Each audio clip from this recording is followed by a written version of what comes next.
Is this on? Yeah. So hi everyone. My name is Manoj Verghese. I'm the head of public engagement here at the AA, and I'm really delighted to welcome you all to today's symposium, Part of a City, the work of Neave Brown, architect. The symposium celebrates the publication of a new book, which I'm just going to grab so you can see it, here by Canalside Press, and it's really celebrating the work of Neave Brown, who is not only a very celebrated architect, as you all probably know, but also an AA alumnus. And the book brings together his writing and design projects, including his celebrated large-scale urban housing work for Camden Council, and the later projects undertaken in private practice with David Porter. all credit to Canalside Press ahead of us. The title of both the book and today's discussions is taken from Brown's Gold Medal acceptance speech, where he observed that we weren't making housing, we were making part of a city. The book is really a portrait of a period of optimism in modern architectural culture. It reveals the profound intellectual and artistic ideas that inspired this communal social effort, and is also a portrait of a gifted and unusually articulate architect who, as evidenced by the many people who are already packed into this room so early in the afternoon, is someone who still continues to inspire people till today. And it's great to see a mixture of people who knew Neave Brown and worked with him, as well as students. So we look forward to a lively discussion to follow this afternoon.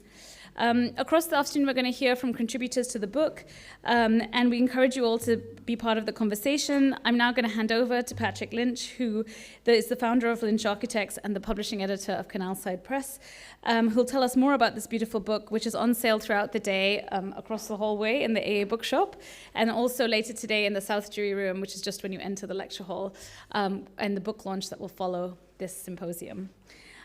So I guess without further ado, I look forward to a really enjoyable afternoon to celebrate Neave Brown and his continued legacy in architectural education and practice. Over to you, Patrick.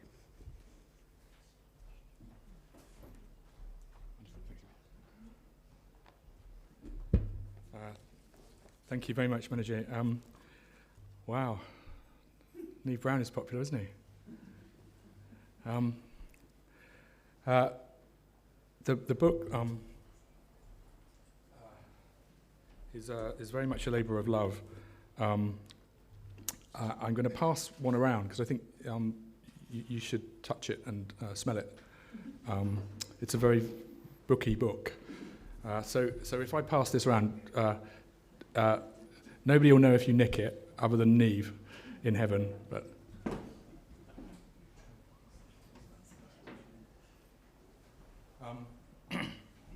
I've got lots of people to thank. I'm going to try not to do a Gwyneth Paltrow and burst into tears.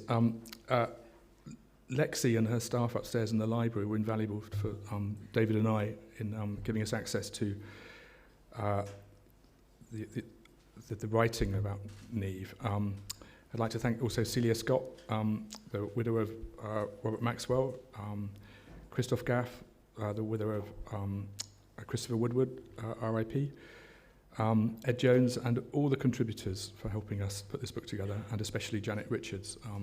I believe that Neave's children, Zoe and Aaron, are here. Is that true? Coming late, yeah. And especially Emma Kalkoven, the designer of the book and designer of all Canalside Press's documents. If I click on this, Manoj, is that the yeah? I'm very, very PC illiterate and Mac. Oh, there we go. Oh, he says. Would you mind opening this? This one, right? Yeah. I'm not sure if I'm going to do any better.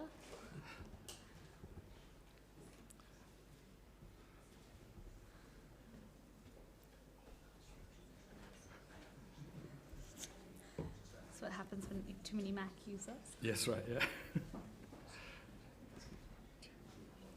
There's a great essay by Umberto Eco about this. Oh, well done, brilliant. So the plan for today is, here we go, is that I'm going to talk about the structure and content of the book, physically and intellectually. And Subar who is Director of Photography at the AA, is going to talk about the photographs that she made for the book. Yeah, I don't know. You keep talking. And then David Porter, our co-editor, is going to talk about his contribution to the book, which is a kind of memoir of working with Neave at Camden Council and then in private practice. And then Jonathan Sedgeston, another contributor to the book, is going to talk about, I suppose, the state of housing. It's a kind of loose operating title. The thing that I'm going to kind of try to describe to you is how does a practicing architect end up running a publishing house and producing things? And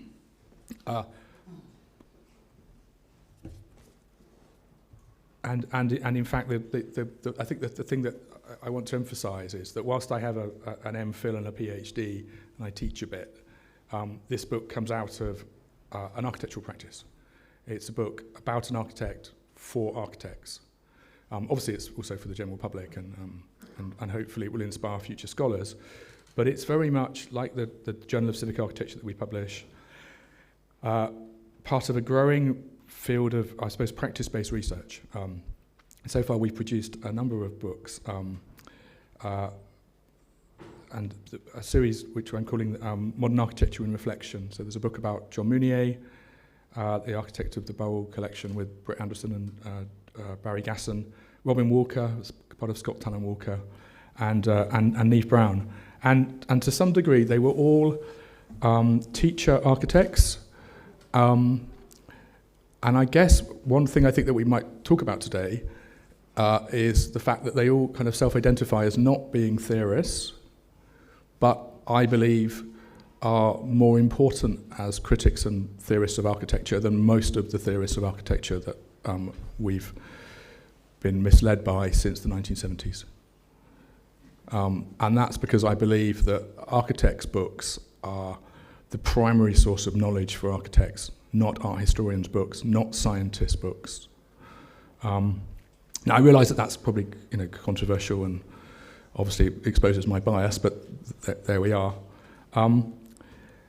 The thing about the book that I think is hopefully immediately apparent and noteworthy is that it's a lot cheaper than most academic books, and it's in full colour, and there is a combination of archival photography and new photography. So Sue, for example, Rory Gaylor, who's an architect photographer, and Hans Kalkoven, who is the uncle of Emma Kalkoven, who's an architect and a teacher in Holland. Laura Pietra, who's an architectural photographer that Emma found on the internet, who lives in Bergamo and photographed the Mozzo project. And I can't read his name, Hugo Thomason, who took some beautiful photographs of the Medina project.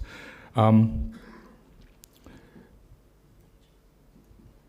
book is structured like the other books in the Modern Architecture and Reflection series, in parts. That there's almost always a contributing editor alongside myself, and in this case, David and I have written, I suppose, introductory pieces.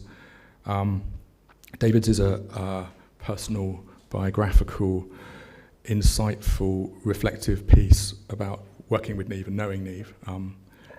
And mine, I guess, because I didn't know Neave Brown, I never met him.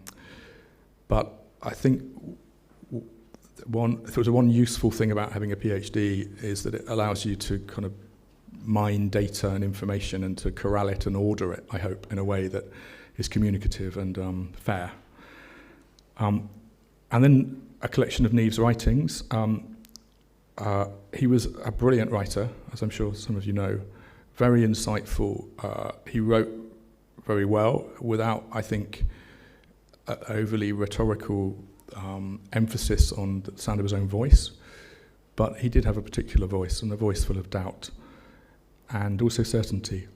And then a collection of projects with original text, contemporary texts by Ed Jones, Chris Woodward, as I mentioned, Anthony McIntyre, who I've not been able to track down, and Tony Fretton, who wrote about the Medina project when it was published for AT, and then another part of the book is really contemporary reflections. So I thought it was very important to approach architects working in housing today to reflect upon the lessons of Neave Brown. When we started this process of making books, we'd recently won a commission from Hackney Council to do a social housing project, and so as part of our due diligence, we began to look very closely at what works and what doesn't work. And Claudia, my business partner and wife, said, what we need to do is we need to make sure we don't make the same mistakes again. We need to learn. And so hopefully this document is a primary source of research, not only about Neave Brown, but about the state of British architecture today, about what people are doing and the struggles that we're facing. Actually, a lot of these problems don't go away. They're political, economic, bureaucratic issues. They're also typological, spatial, territorial, pure architectural issues about the role of the ground plane, issues of program at ground, issues of cars, issues of technology, issues of proximity, issues of human nature. So I'm just going to show you what the book looks like. And these are Neave's, the text that we chose. I think that when Neave was writing these pieces, as well as there being a degree of kind of critical inquiry and self-exploration, I think he was very, very aware that he was leaving a legacy.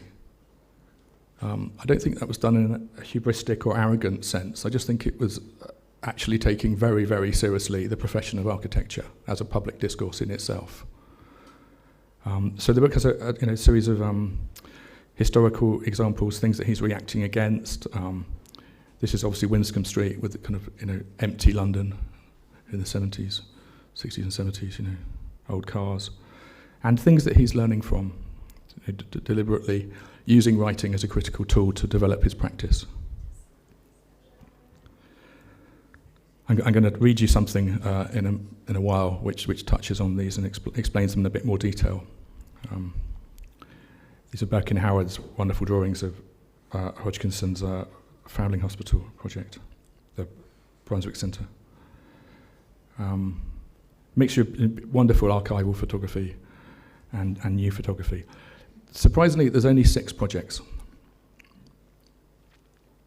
but 6 bangers. Absolutely world-class projects.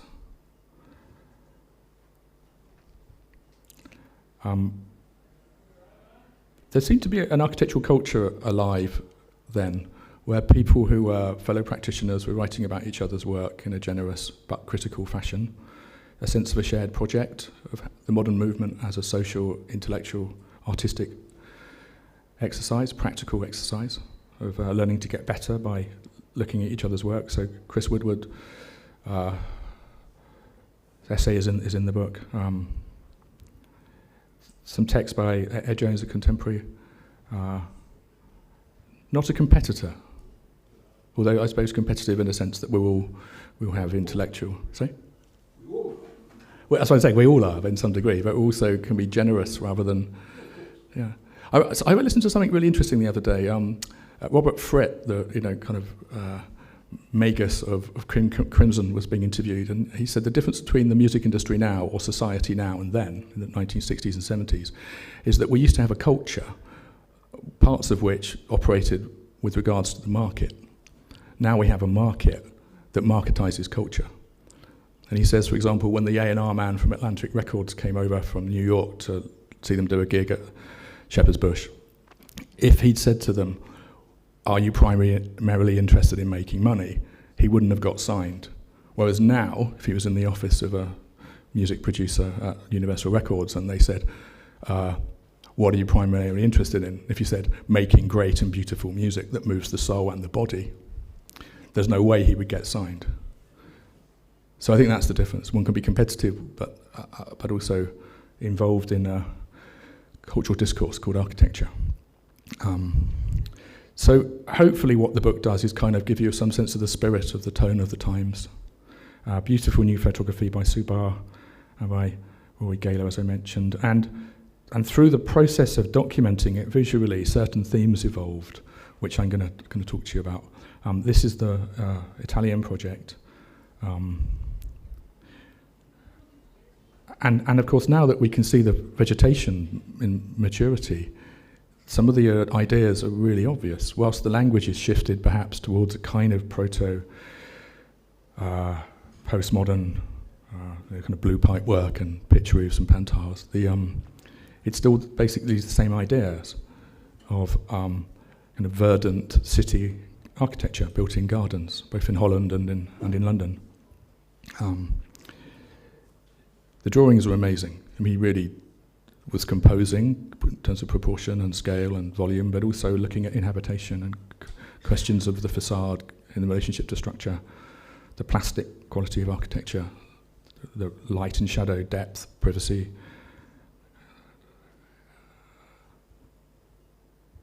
And this is the project that David and Neave worked on, which they resigned from. And actually, it looks really pretty good. I mean, I think it looks really, really good. And it's built on a polder, a piece of made earth in the North Sea. That's the view from the dunes.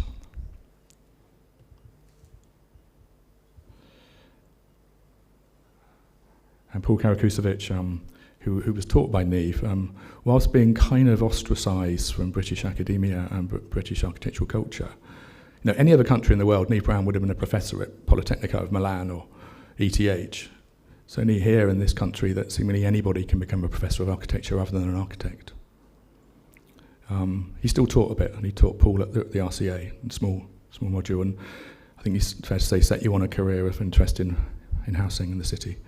And you interviewed him, and very kindly you purchased his or took his photo archive, which we've used in the book. Robert Maxwell's very, very insightful text. And Rainer Banham. Now, Banham and Maxwell were teaching up the road at UCL. This is a dissenting view. I'm going to talk about it in some detail in a minute, but we thought it was only fair as a historical archival document that we present to you both sides of the picture. Kenny Frampton was in Neave Brown's year, met him on the first day of term, describes him turning up in his winter warm uniform, this kind of strange American British officer. Hodgkinson, similarly, I think A.D. Gale, a whole host of very important figures working together. And Jonathan's essay, Simon Henley, who's just won the Neave Brown Prize. I think one beautiful thing of the result of Ben Derbyshire et al. Kind of, you know, when Ben was president of the RIBA getting Neave the Gold Medal, was there's now the Neave Brown Prize. Neave Brown and James Sterling, I think they'd find that really funny, wouldn't they? Sterling obviously thinks his is more important. I'm not sure if he's right. David Evans, who's a partner in our practice. I don't know where David is. Hey, Dave. Who we're kind of speculating about, you know, is David Porter, were David and Neave right about resigning from Svalstad? And our conclusion is no. But nonetheless, even with the design build contract, the essential architectural strategies are so precise and embedded in the site and in use that the projects turned out really well nonetheless. John Zhang, who teaches with David at Westminster, and Amy Young, who's just was a year out student last summer, who I've been corresponding with. She wanted to work with us, we didn't have any work, so we became friends instead, correspondents. And she was just walking around the estate, Alexander Road, and made a joyous response to it. Peter Barber, of course. Peter here, who's involved with Neave's winning the gold medal as well, and Claudia, who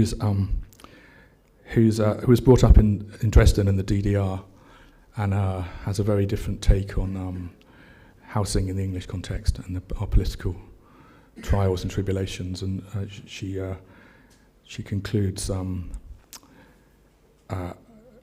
making reference to Iggy Pop's famous song "The Passenger," when he talks about walking around looking at the backsides of cities. And yet, all of it was made for you and me, because it just belongs to you and me. This is my text. Now, what I'm going to do is kind of give you some sense of this. I'm not going to read you the whole thing. But This is Lincoln's Inn Fields and Brunswick and Harvey Court at Cambridge. So I'm going to read you for a while part of my essay. And it's called Situated Practice, Prudence and the Anonymity of Beauty, on tension and metaphor in the civic art of Neave Brown. And it starts with a quote from The Dancing Column by Joseph Rickver, who was one of my PhD supervisors. The metaphor with which I have been concerned with is more extended, a double one. A body is like a building, and the building in turn is like the world.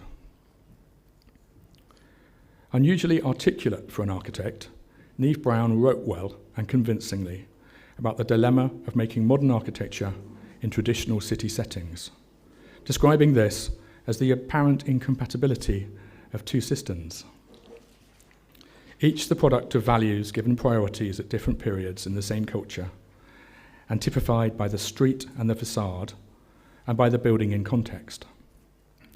Teaching at Cornell and at Princeton, alongside Colin Rowe, Michael Graves, Peter Eisenman and others, Brown was exposed to his fair share of loudmouths and cranks, claiming to have the last word. Yet he continually sought a via media, one which acknowledged the role of modern construction in architectural design, whilst maintaining that what mattered above all else was making part of a city.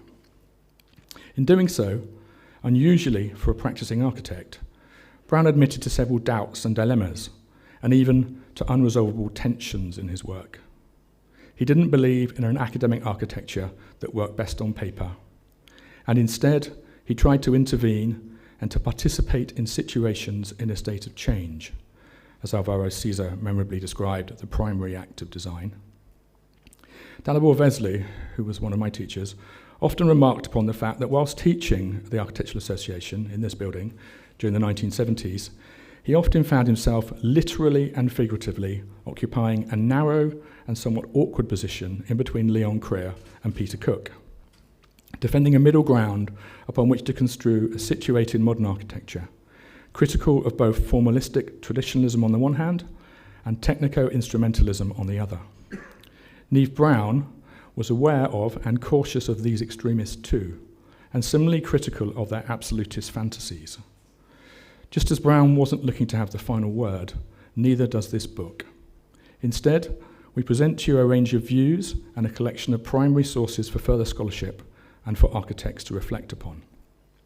Our hope is that the recent renewal of interest in Brown's work, and simultaneously in the buildings of George Finch and Kate McIntosh and others involved in the Welfare State project of Britain, might be a stirring again of a new old spirit in architecture, one oriented towards a prudent desire for social justice founded in practical ethics.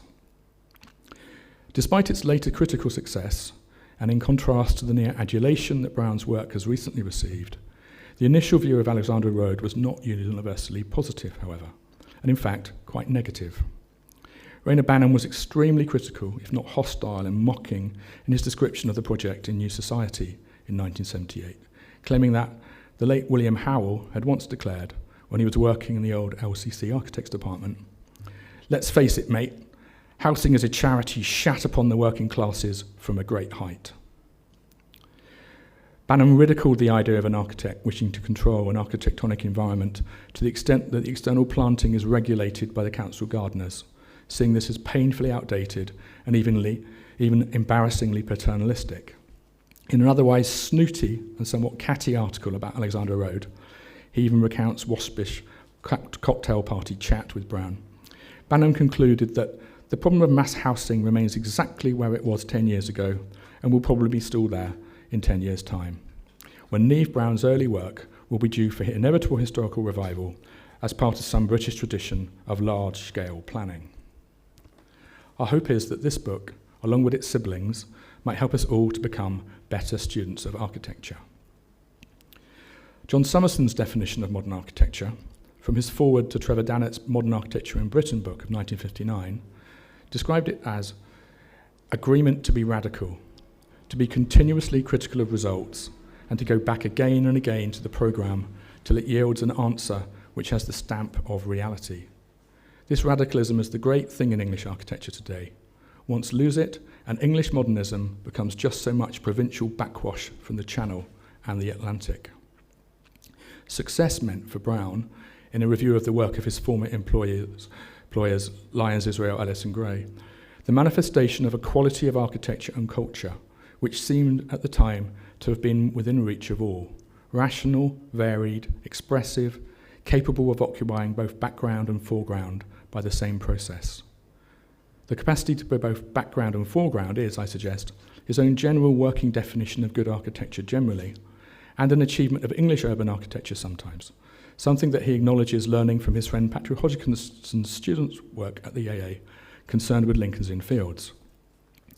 Hodgkinson had identified in the lawyers' quarters at the Inns of Court an unusual degree of anonymity and complexity at play, something that he thought might act as a guide towards the better integration of urban-scale modern developments into English cities. In part, these lessons concerned specifically the sectional arrangements of quite complex yet simple-seeming buildings, whereby multiple programs of use can be accommodated within single volumes because of the topographical and territorial nuances introduced by step sections, layering functions within laconic and urbane forms.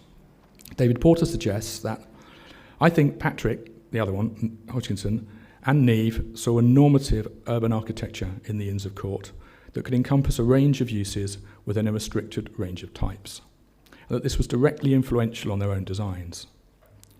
The large amount of sheer office space at the Inns of Court in London is integrated into the city via a series of courts and gateways that maintain both their autonomy as discrete parts of the city and assert their continuity with the patterns and scales of city life that surround them. For Hodgkinson, this paradox of being both part of the city and yet distinctly apart bore fruit in his project to replace a Georgian city block at Bloomsbury with the Brunswick Centre, a forerunner of what Banham liked to call megastructures, but which Brown and Hodgkinson saw rather as good, ordinary city-scale blocks. Albeit much smaller is Harvey Court, built for Gonville and Caius College, Cambridge in 1962, which Hodgkinson designed working alongside Collins and John Wilson in the offices of Sir Leslie Martin. Theo Crosby, in his editorial in the Architectural Review, published in May 1969, declares, despite some misgivings that the Brunswick Centre at least proposes a civic image of grandeur without oppression. It is tempting to imagine that Hodgkinson and Brown shared a common ambition in seeking to create what Crosby called a good bit of city, and that this memorable phrase stuck and even inspired Brown's RIBA Gold Medal acceptance speech. In his review of the Brunswick Centre, Neave Brown concludes, "There remain large areas of our cities that can be regarded with too sentimental a view, which do not and cannot actually provide a good environment for living and working," noting that while there is money to be made in the uneasy coalition of developer, architect and public authority, it looks as though it has a future as well as a past. Brown is, however, acutely aware of potential tensions in this uneasy coalition, declaring that socially successful development cannot be achieved from motives of mere private gain, and that the exceptional success of the Brunswick Centre lies in the absolute integration of social and cultural values in the concept at its most general. Brown was aware of and indeed fascinated by the tensions between ideas of individuality and the somewhat inherently systematic character of mass housing, based as it often is on a kind of low magic fused from economic necessity and a degree of suspicion and misanthropy somewhat at odds with the desire for anonymity and a degree of unforced sociability. He returns to this problem as if it is a leitmotif running through all of his social housing projects, confronting inherent contradictions or conflicts between individualism, which might be seen as expressive of the modernist architectural cult of functionalism, and collective life, or the civic art of traditional civilitas, the holy grail of postmodernist architects' attempts to elicit a kind of organic continuity between traditional and modern city architecture. In an essay published in the Japanese journal Toshi Yutaku in 1980 entitled Conflict of Values Within the Change of Times, Brown acknowledged a dilemma which arises when an architect seeks to address at once the internal claims for organisation and external claims of the site. The tense confrontations occur when questions of urban form and the character of architecture, its local identity even, collide with modernist design principles predicated primarily upon ergonomics, technology, and introverted space planning. To some degree, the inherent narcissism of wanting one's dwelling to be fundamentally specific and distinct, whilst wishing simultaneously to remain part of a discrete, larger urban whole, arose right at the start of Brown's built career and continued throughout as a psychological, political, and ontological form of agonism. Brown had reconciled these contradictions at Winscombe Street in a canny manner by producing detailed design layouts of each house supposedly attuned precisely to the demands of each family. In fact, each house is the same. A utopia of sorts is achieved through precise attention to the anonymity and economic reality of the lives of city dwellers at the front, and through faith in the capacity of the children of 5 families to play together amicably, and for their parents too to share in the tasks of gardening and communal social living, albeit with a degree of privacy to retreat into if public life becomes too much.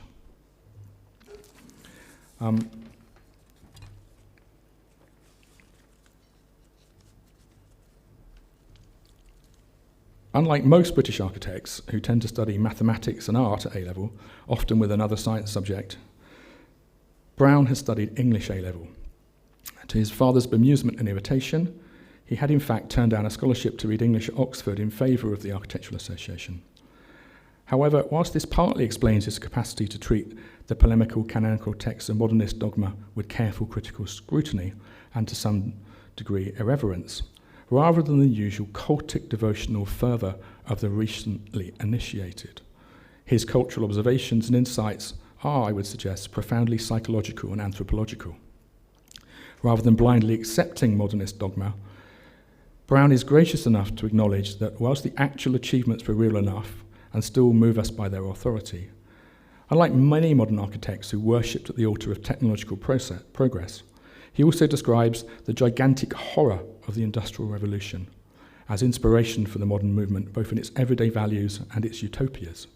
In contrast to the dogma of high-tech architects and the polemics of archigram, Brown is critical of the disastrous aspects of modern architecture and subtle enough to critically accept the cultural values of traditional architectural settings for their urbane power and civic dimension, which is why I believe that rather than thinking of housing as a technical or sociological problem, he conceived his task as an architect as the fabrication of part of a city.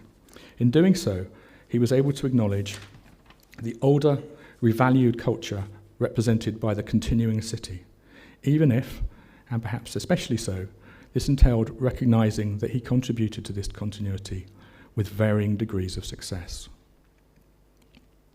Doing so, he concluded the Japanese essay required him as an architect and as a citizen to acknowledge a dilemma regarding internal conflicts for organization and external claims of the site, which cannot always be resolved.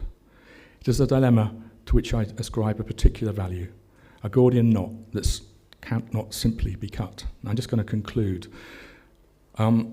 Such poignant intellectual and emotional honesty and maturity is unusual in anyone, and particularly remarkable in someone confronted with such public attacks on their work as Neave Brown endured. I cannot think of another architect capable of such equilibrium or psychic poise.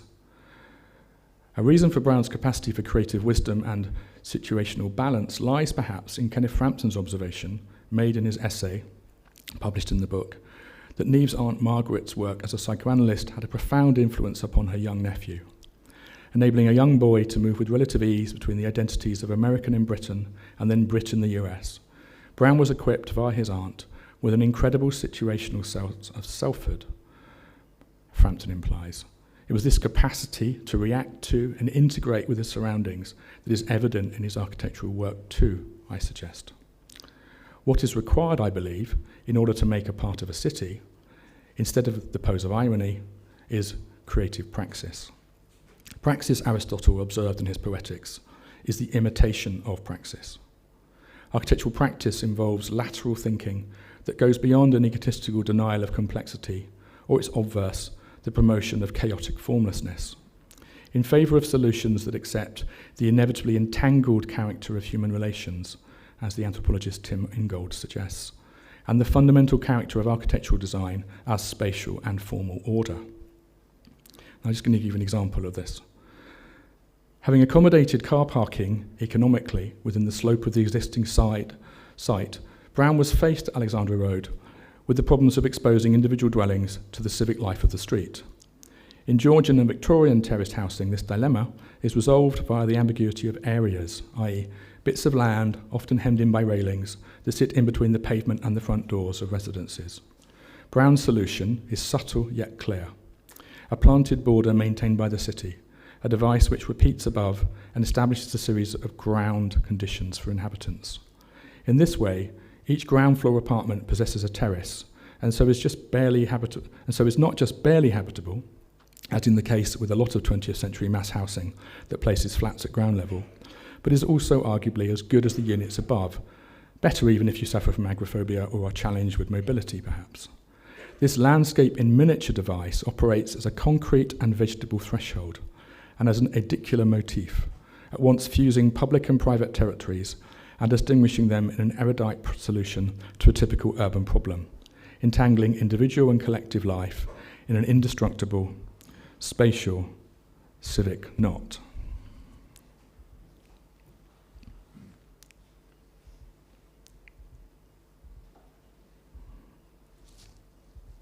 I'm just going to conclude.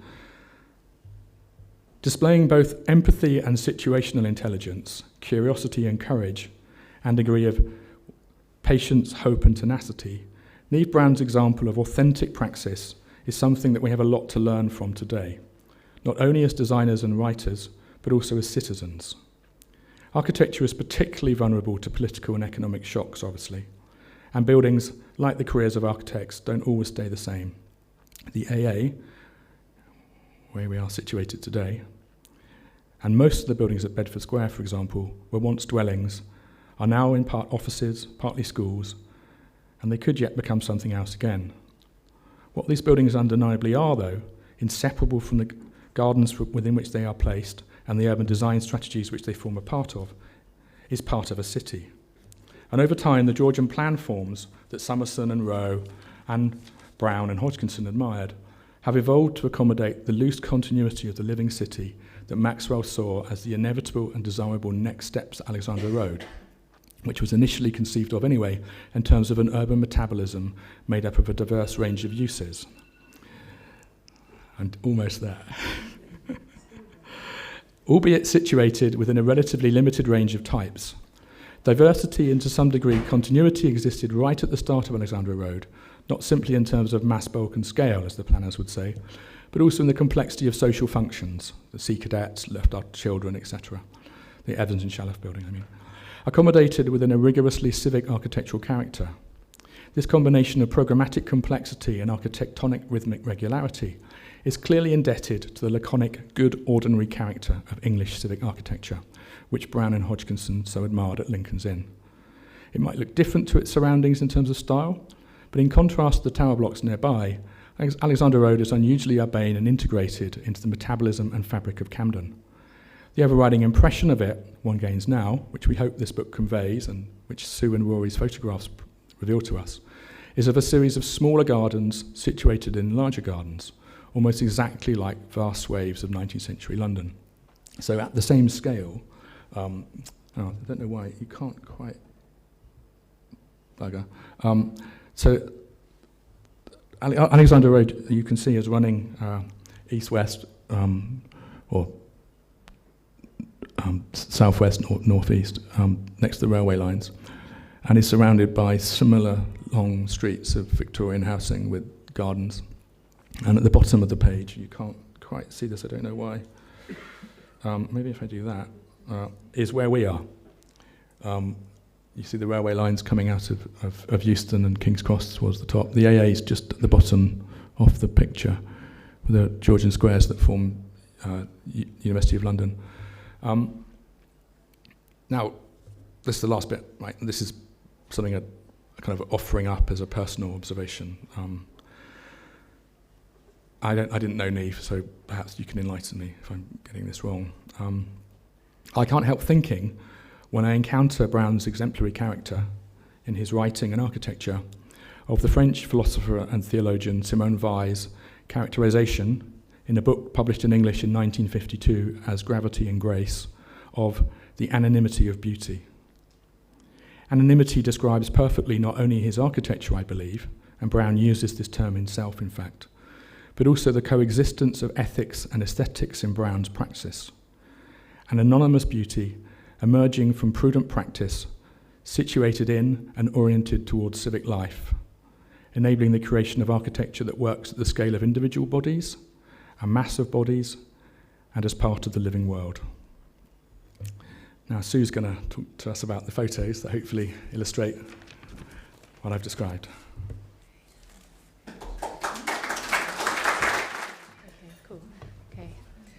Hi, everybody.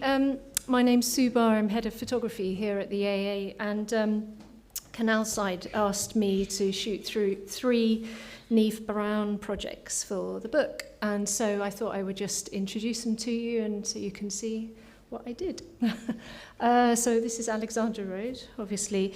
When I first started making photographs, like some 20-odd years ago, properly making photographs, I was shooting on large format film, and one of the first projects I went to shoot, sort of out of my own interest and love of concrete, was Alexandra Road. So it was kind of quite strange in a way to go back and shoot a project that I'd looked at a long, long time ago. And so I'm just putting a few of the pictures together because I think it's kind of quite interesting. They're dodgy iPhone scans. I'm sort of not being very professional shooting old transparencies with my iPhone, but anyway, there you go. So when I was kind of shooting 20-odd years ago, I was kind of just out of art school, and so my interest in kind of photography and photography of architecture and the aesthetics was much more kind of to do with a sort of Germanic desaturization, which I'm really not interested in the same way now. So in this project, when I was going back to reshoot these spaces, it was really interested in kind of the lushness and the greenery and the landscaping, which Patrick was talking about earlier. And so those are the things that I was trying to find in the photographs that I was making. I was really interested in how the building kind of sits within the landscape rather than kind of just making a kind of portrait photograph of the architecture. And these are some of the pictures that I took. So I got very interested by this because I'd been there before, and just when David and I were wandering around, we had an extraordinarily hot day. It was like a heat wave day, I think. So it was quite a crazy day to be shooting in, and there was actually too much light, which is sort of a strange thing to say in Britain, that there's too much light, but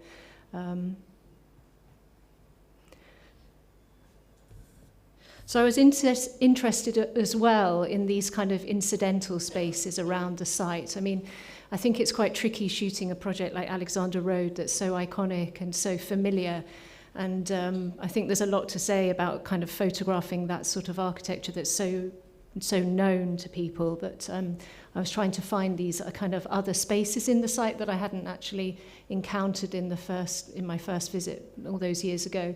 As I say, yeah, I was kind of really interested in this sort of weathering and how things have changed and how things have kind of grown over time. And, you know, that's, I think, is really, really important rather than making this kind of super perfect. Actually, I'm going to go on a big rant about commercial architectural photography. It's not really the right thing I should be doing. So, yeah, David and I were wandering around, and I was personally, as a photographer, really interested in these kind of sites and spaces on the edge of the site, actually, where you've got the kind of the landscaping and these kind of quiet moments in a way within the site that I wasn't familiar with, but anyone who's a sort of resident would know, these kind of cut-throughs and sort of quite mysterious but quite intimate kind of spaces within this kind of landscape. And we kind of found this quite strange space which sort of was full of people with Labradors. It was kind of like a sort of strange dog club happening. But there's a sort of, for me, I think there's a kind of formal informality about this area, which was really wonderful in a way. It reminded me a bit like a stage set. And it was really glorious to photograph, actually. yeah, and this is a couple more of these kind of areas that we're kind of interested in. I kind of like the way in these images that the architecture actually disappears, which is sort of opposite really of what maybe you should be doing. But, you know, just sort of, I think this gives you an idea of the experience and the feeling of actually being there on site and kind of how lush and green and rather wonderful it is.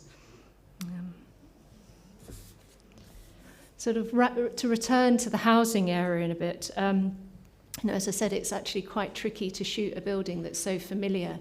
So I think some of these pictures, I mean, this isn't everything within the book, this is just a selection, but some of these pictures in a way become a bit more like portraits, I think, rather than a kind of like a landscape, which is sort of the original intention, showing the building as a landscape.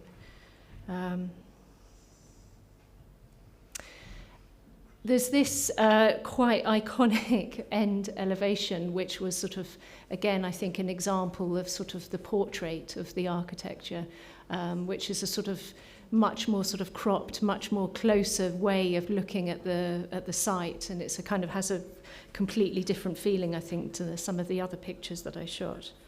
And then, you know, with a project like this, which is so enormous, you know, you could spend months shooting there, but there was also kind of an approach where you look at details and weathering, which was something I was interested in. So, you know, you get this idea of the smaller amount of texture, and what you're showing actually shows the greater sort of feeling of the project and the space, and the weathering on the concrete shutter, the shutter marks is rather wonderful.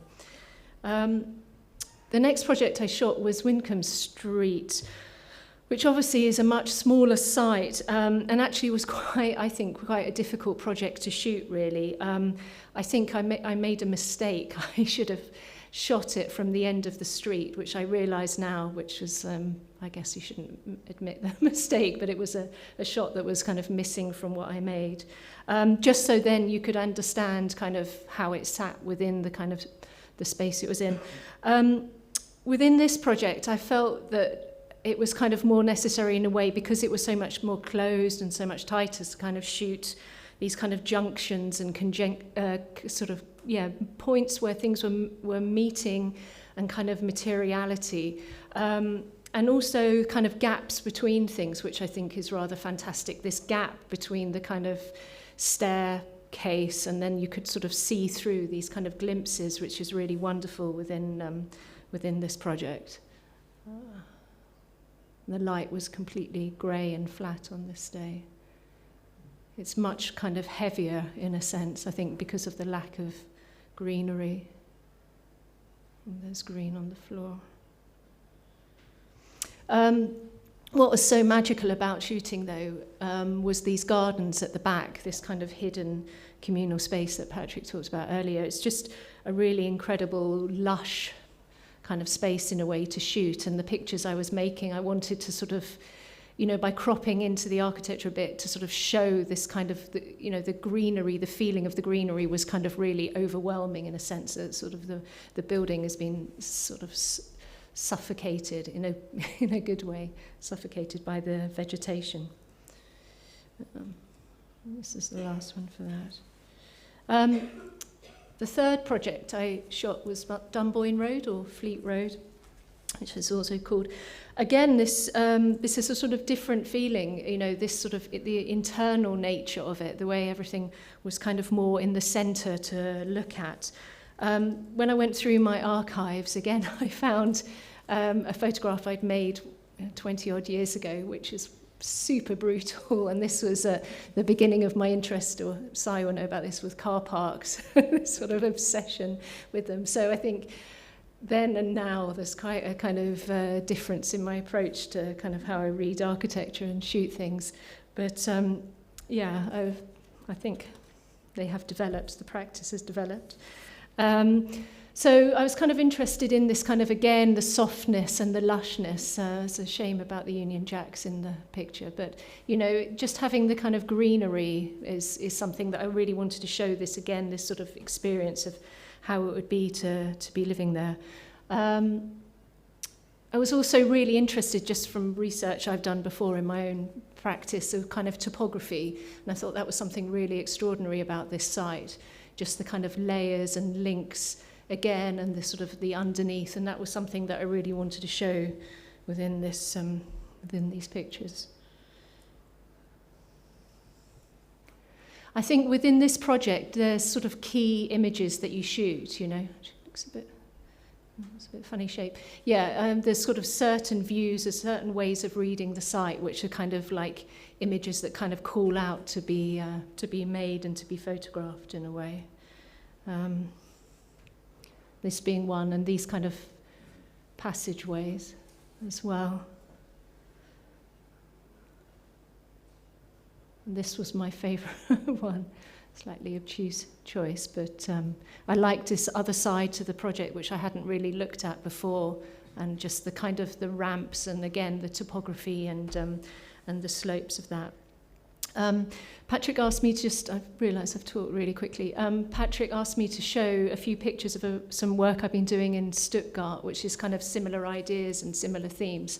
There's a project called Monsters, and just looking at kind of housing, some massive kind of housing projects and church projects around Stuttgart area, which are kind of actually not that well known, and built often by the professors at the academy there.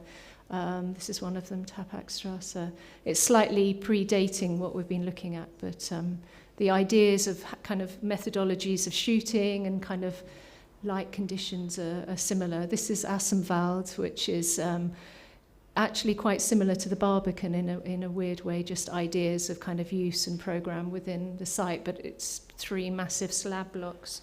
But same ideas of kind of foliage and kind of showing lushness of things again. And these are a church, Bonhoeffer, which is quite an extraordinary kind of, I mean, these are quite tight images in a sense, you know, they're a bit more to do with the portrait kind of idea, but the sort of the weathering and the sort of lushness of the images is what I was really interested in them. So there's a kind of continuation from kind of what I was shooting at Neave's projects, but yeah, that's it. I talked really fast, sorry, Paddy. Okay, thank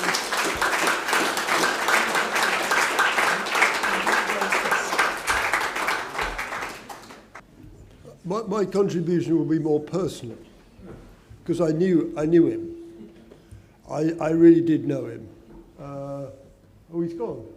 Yeah, sorry. He'll come back, won't he? He's not gone forever. He got the gold medal. Sorry, David, speak in the microphone. Okay. If you see the gold medal speech, you can see behind him there are cylinders of oxygen. So he knew the situation when he got the gold medal.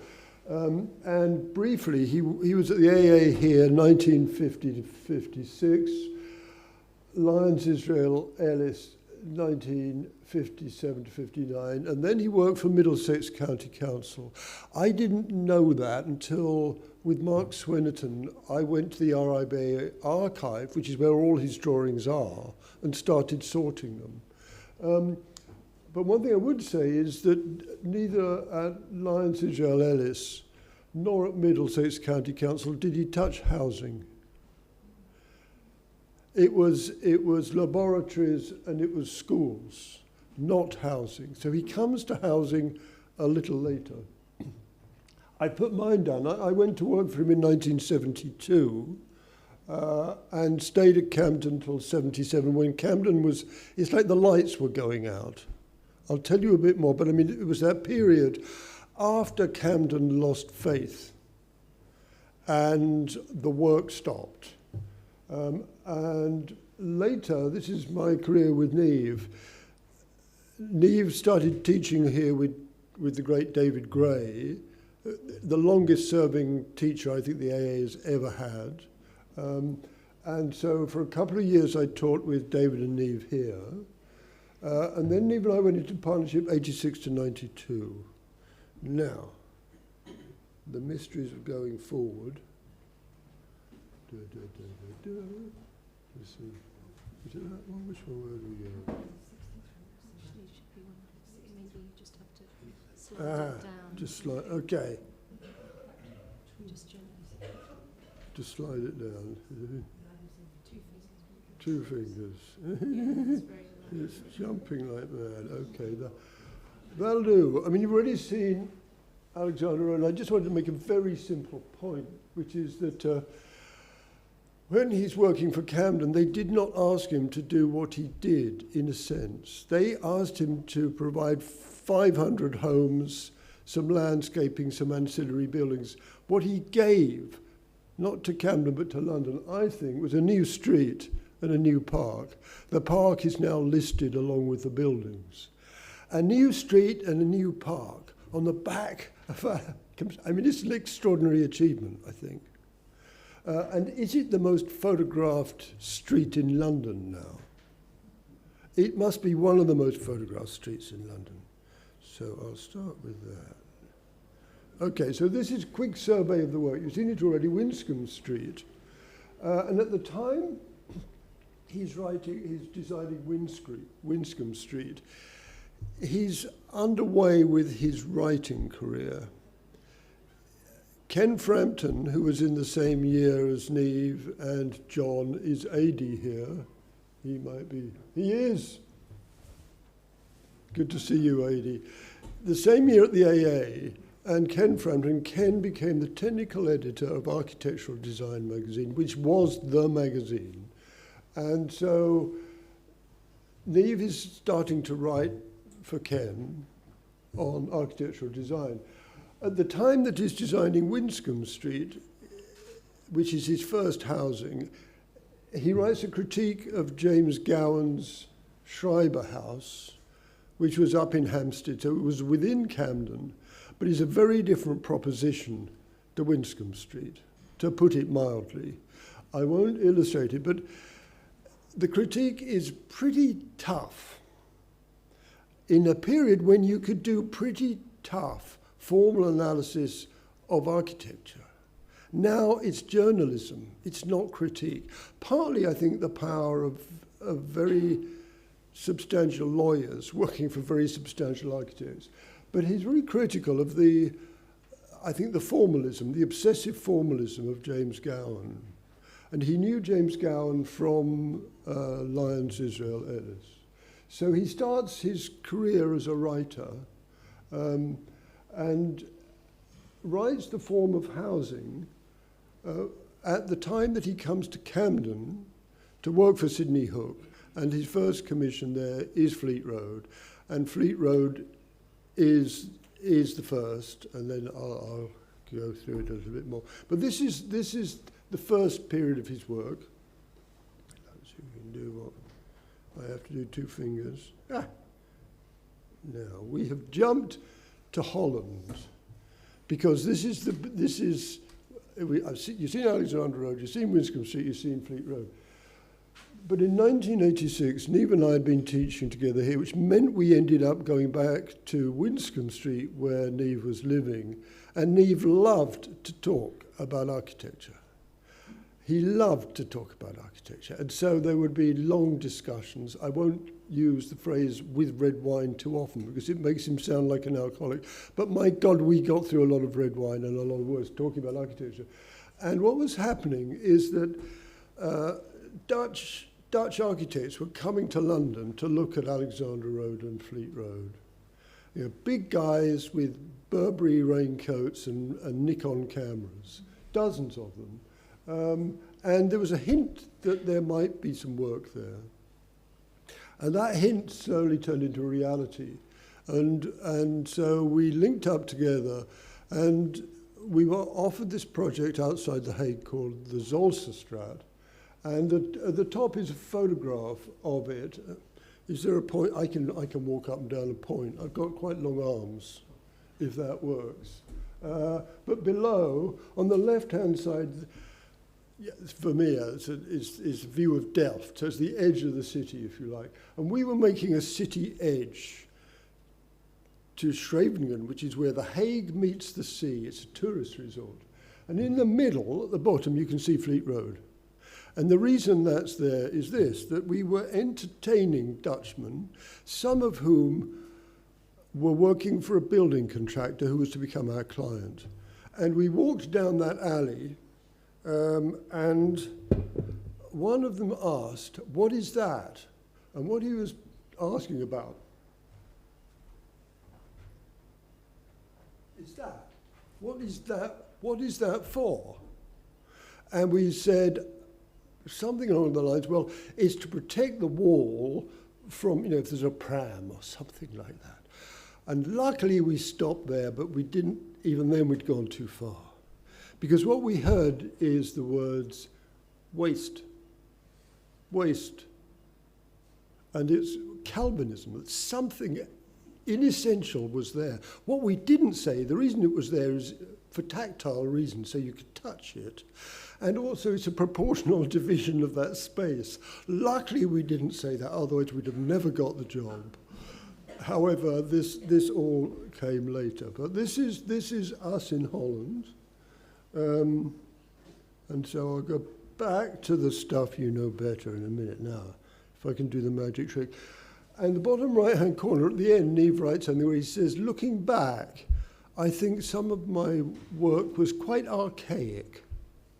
And that's his overview of this project, which butts at the top. There's a pier going out into the North Sea, and on the right-hand side, the sand dunes, which protects the Holland from the North Sea. And we were building an edge for the city, small 2-3-story houses, and then sand dunes. Right, let's see if we go a bit further. And along the top, you can see an elevation of it. Right-hand side, there's some towers. They are existing towers. That's hotels by the seaside. But scan left is quite low, and then suddenly 4-5 towers, 10 stories, and then it gets higher. It gets up to 12-13 stories. So we could not do high-rise.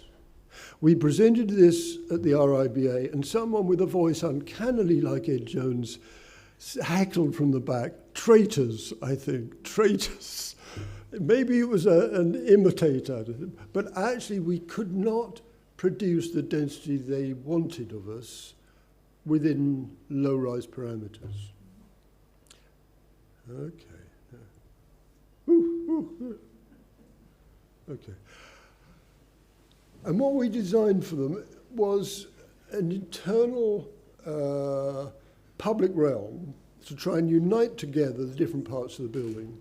I won't go, it would take much too long to go through, but underneath this building are 5 or 6 stories of car park.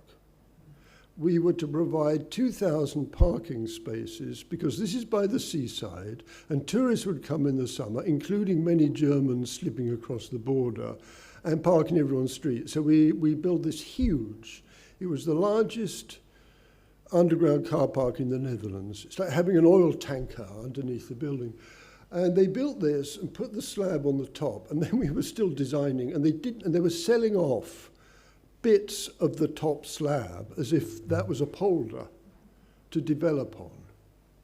And what's interesting about this is what slowly emerged was that our vision for the public realm, which they all loved, the politicians loved, the local residents really liked, they were hoping to pay for that through trickle down from the profits from the other buildings. And I put this up partly to raise this issue, because isn't that like now here?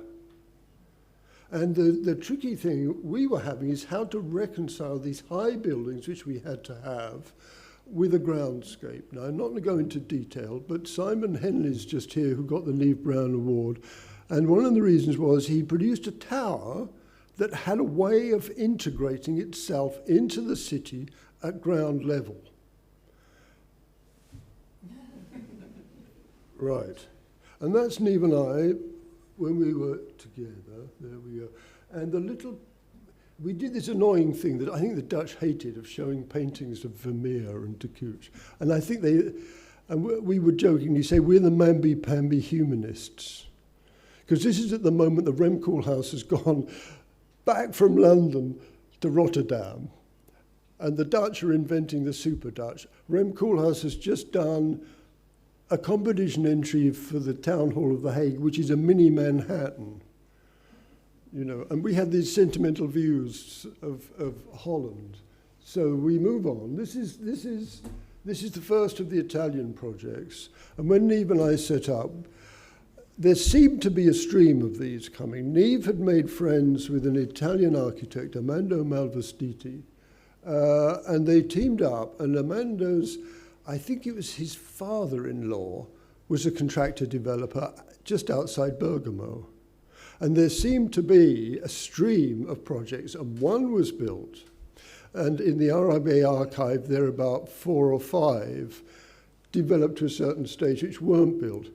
But I think suddenly the prospect of building in Italy, I mean, the home of European architecture and urban culture was a wonderful, wonderful generator of spirit after the Camden days. And this is the first one. And there was a moment in the office when a phone call came through from Armando in Bergamo saying, we've got a problem because within these blocks there are spiral stairs. And he rang to say, we're having a problem with the spiral stairs, which were in reinforced concrete. The building inspectors are very worried about them because we'll need calculations. But would it be all right if we built them out of white marble? And after a short pause, we thought, well, I think that's okay, you know. But what was interesting is this was happening at the same time as Holland and the waste. And the Italian builders would read the drawings like a classical musician would read a score. They would absorb it, they would interpret it, and then, you know, the level of craft was very, very high. And I should say that what is underestimated in the Camden work is the degree to which it's handcrafted. Virtually none of it is made off-site. It's almost all handcrafted. And the drawings, my God, were handcrafted. They are, and somehow the Dutch, when they went around and saw all this, they must have noticed, for God's sake, but somehow they didn't want to see it. I think they thought, we'll sort that out when we get there. Fair enough.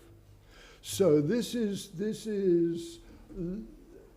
happening at the beginning of the partnership, and then afterwards, when we resigned the Zolsterstraat project, I went up to the Macintosh School, and Neave ended up getting another project in Holland, but in Eindhoven, and I had a desk based in my wife's office in Shoreditch, and so this man of a slightly different generation with a drawing board with ink and tracing paper.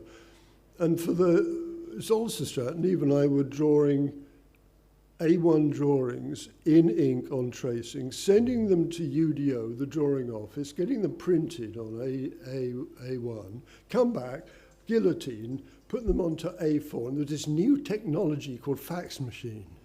We'd feed them through the fax machine, join A to B and so on, and they'd piece them together with sticky tape and then redraft them with CAD.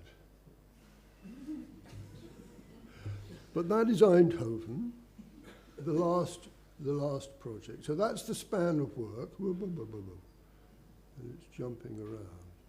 So here we are. So here's part of the class of 1950. I've edited this down, John and Adi, so I'm sorry you're not featuring. But to Neave's left, Patrick Hodgkinson, no, to his right, and then to his left, Ken Frampton. And I put those two because the development of low-rise, I think, is a sort of debatable territory between Neave and Patrick.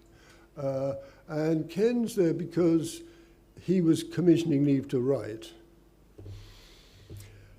And then Israel Lyons and Ellis was, I think, as big an influence on him as was the AA. And it was an extraordinary generation that went through. I mean, Alan Cahoon, and you were there, John, but James Gowan, James Sterling, Richard McCormack, Eldred Evans, it kind of goes on. I mean, it was the cream of British architects were going through the office. And Neave talked about it as being his apprenticeship. And I think it was. And in Camden, we became an apprentice's office. Rather like his, we had to learn to draw.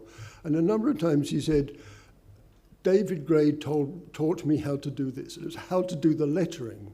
But we all did the drawings. And Mark Swinton and I were trawling through the RIBA archive, and there they are, thousands of them, and meticulously drawn. And certainly going to the group at the AA, the phrase that describes it is loving Le Corbusier's buildings and hating his urbanism. And so there's Corbs. Suddenly light is shed on the problem of three-dimensional planning, the end of the corridor street in praise of the home, etc., the destruction of the street. And certainly with Neave and with Patrick, they carry this forward into their work. With Patrick, of course, it's a love affair, particularly with Alvarado. And so there's these dual father figures hovering over them. Okay. Oop. Dear me, this is... Well, I'll just carry on. This is very tricky. This is a slide I put in for students, so forgive me for that. But they were looking, this is the class of 1950, at patterns, urban patterns within London. And I think, according to Neave, Patrick was the one who really wised up about the Inns of Court, which are not very far away as being a pattern which is very coherent, very cohesive, architecturally built roughly out of the same materials and so on, as a sort of model for development. But also an interest in the street patterns and the street architecture of London and Bath and so on. And of course with that is the elaboration of the front door. And just like there is here at Bedford Square, you come up a few steps into the front door, or you go down a few steps into what is now, I think, the fabrication laboratory, but used to be the bookshop. But this split level that takes you up and takes you down, and that this becomes part of a rethinking of what you can do. Oh, jump, jump, jump. Yeah, so they're the Inns of Court, and that, as you will recognise, is Alvarado and Neave and Patrick. Okay. But it starts a conversation that develops into... You can just use the arrow keys. Hey, why didn't you come here? Which one was it? Show me again. That one and that one. Okay, we're on. And again, a bit of history, really, of this period, and I've used this to illustrate it. Top left is Alison and Peter Smithson and Eduardo Palozzi, and on the right, Nigel Henderson sitting in the streets of Bethnal Green. I think the Smithsons actually lived in Chelsea, but it's Nigel Henderson who lived in the East End. And his wife was, I think, a social anthropologist. And he starts photographing the East End. I mean, on the right are the famous photographs that the Smithsons used a great deal about street life. But there's the realization that there is a background life there which is beyond issues of sanitation. And that which had been called slums was not as simple a question as that. There were social issues. Right, now let's see if we get this right. Okay. And this is a period at which Ken has asked Neave, I think, originally to edit an issue of architectural design called the Housing Primer. He's just gone to work for Camden. Someone may have better gossip than mine, but I think Neave, and this would not be untypical, he gets caught up designing Fleet Road and doesn't deliver the essay, which is the form of housing. It's the classic essay. I think it was meant to be the introduction. In the end, it's the end piece of this edition of the Housing Primer. That's why I went to work for Neave, because I read that and I thought, this makes sense. This makes sense. And then there's Ronan Point and the collapse of Ronan Point. And certainly Neave's view of system building was that it was a deliberate attempt to destroy the craft base of the British building industry that had existed, and it was there to be got rid of. And Neave had a sense of craft, and I think he had a sense of craft in the way he thought, the way he structured his thinking. There was craft in that. He would put a proposition together piece by piece with all the bits fitting. Anyway, there's the housing primer. That's what drew me to go to Camden. And I've put this in for future discussion. It was full of interesting projects by interesting architects, most of whom are now forgotten, but this is by a group who are not forgotten. It was called Team 4, but the names are Richard Rogers, Norman Foster, and Wendy Foster. And they're doing a high-density, low-rise project, I think for Waits in Croydon.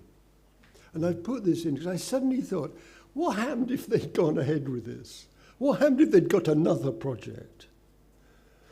There was a very interesting moment at Camden, which is when it closed down, those of us who were working there thinking, well, where do we go now? Starting practices was virtually impossible then. And suddenly there's the Pompidou. Suddenly there's this other architecture appearing from almost nowhere, which, I mean, to us was somewhat alien. So I put this up as a rather personal thing. But what would have happened if they'd built that? And this is back to Patrick and Neave. And I haven't got an illustration of Neave's fourth-year housing project, but he said it was a slab. It was a slab, rather elegantly composed slab. But Patrick, by this stage, had gone off to work for Alvar Aalto in Helsinki. And he also has been to Marseille, which I think everyone had seen as a project, but no one had really, only beginning to see it as a building. And he goes and is incredibly impressed by the building. And then I think he scratches his head and thinks, but are we going to pull down Marseille and replace it with this? And he begins to have profound doubts about whether this is the way forward. But what he does is very canny. He takes the scissor section. At the top is Le Corbusier's drawing of how you'd slide these apartments into this frame like bottles into a bottle rack. And Patrick just takes the 3 stories. He adds a bit above and a bit below, but he creates a project. And there it is, which is a low-rise, high-density housing project.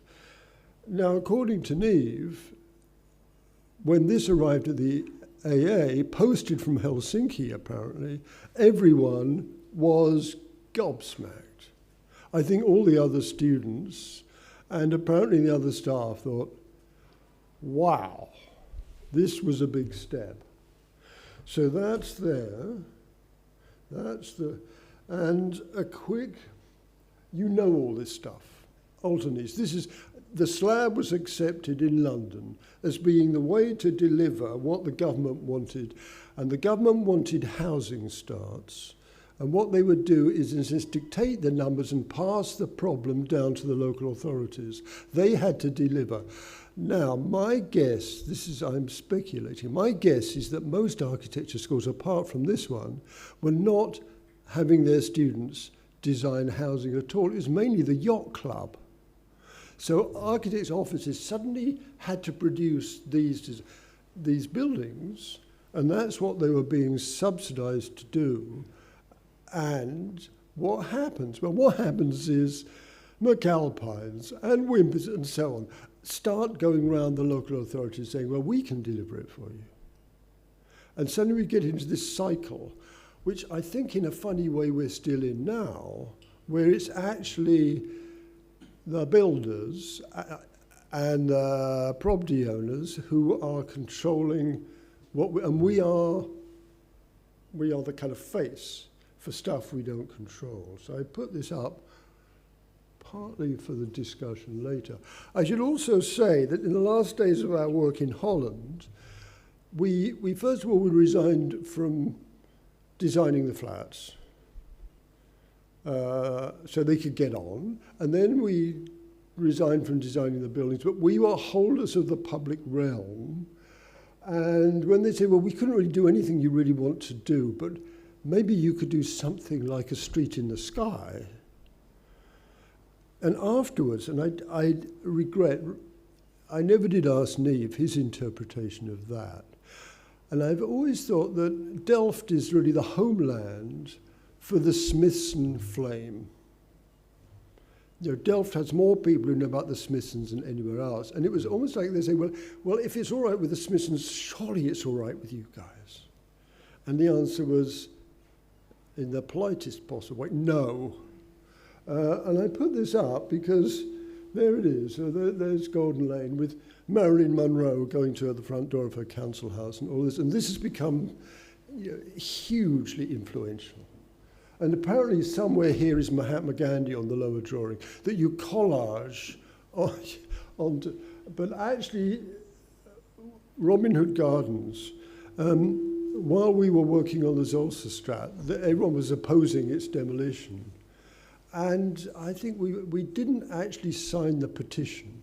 And to be frank, we were not surprised when it was pulled down. Because it wasn't a street in the sky. A street goes from somewhere to somewhere, doesn't it? It goes from Swiss Cottage to St John's Wood, for example, not from elevator to elevator. Anyway, let's carry on. So this is some quotes from Neave. This is 1967. The public outcry was for new housing, and the response, being the response to the architects, was new form. Instead of a visionary wonderland, the forms are only too often an outrage to neighbourhood, alien physically in every way, and identifiable as something quite different from their surrounding environment, the council estate. Ouch. And there is Alexandra Road, as I think this is a fabricated photograph. I don't think it ever has that many people in it, but there it is, a street. And this is a bit more from the same text. And worse, the forms are socially alienated from every traditional pattern of life that's given our cities continuity and culture and provided a familiar context in which a life of richness and contact could be lived. In discarding the street for the tower and the slab, we threw away the whole pattern of life with a quite inadequate understanding of its complexity and value. And I think so.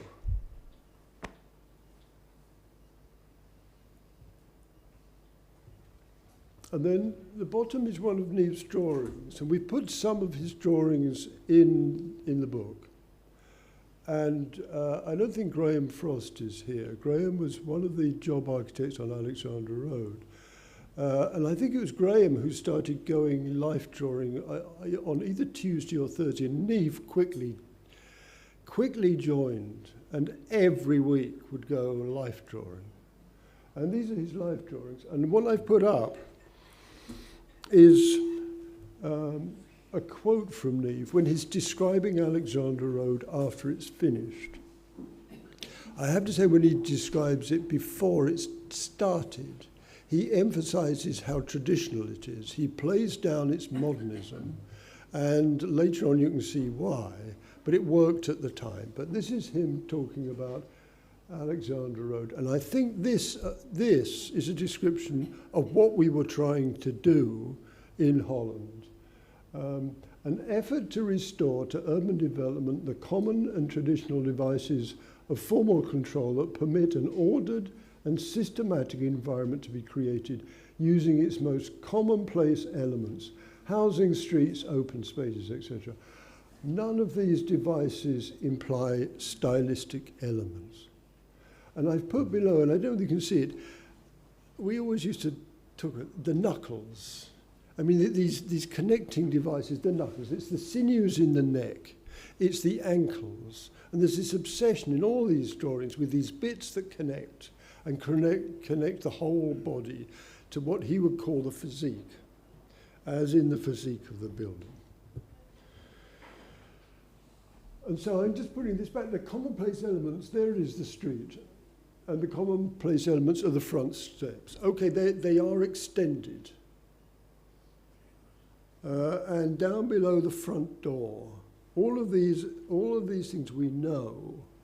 And in terms of the phrase patterns of association, I think people could associate what was built, despite its, so to speak, modernism. They could look at it and think that has familiarity. And these are the open spaces. And there's Neave looking out over Fleet Road, over... I was the job architect, so my job was to design the planting bays that go on there. And he said, think of it as if you're designing a parterre. So I said, what's that, Neave? And I'm sure you all know, but it's a classical term, classical landscape. You're in your palazzo, you're looking out over your garden, and there's a formal geometrical garden in front of you that you can walk through, but it's designed to look down on and look over. And so I put that in because certainly when we were back in Italy with Mozzo, the architect that was most interesting was Vignola. We spent ages, Neave had a book with photographs of Vignola's gardens, the Farnese Palace, and we spent hours looking at all this stuff.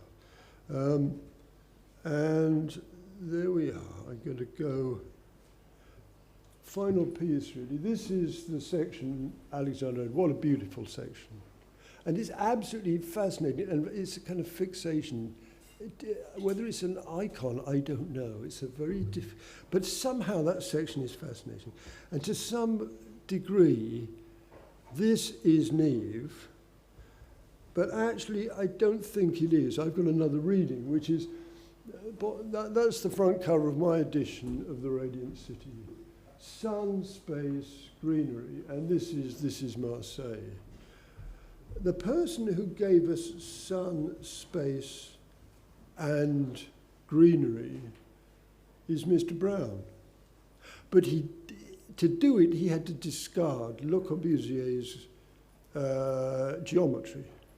He had to dump the slab and the tower to create what Le Corbusier said he was looking to do. Okay, I think, oh, there he is.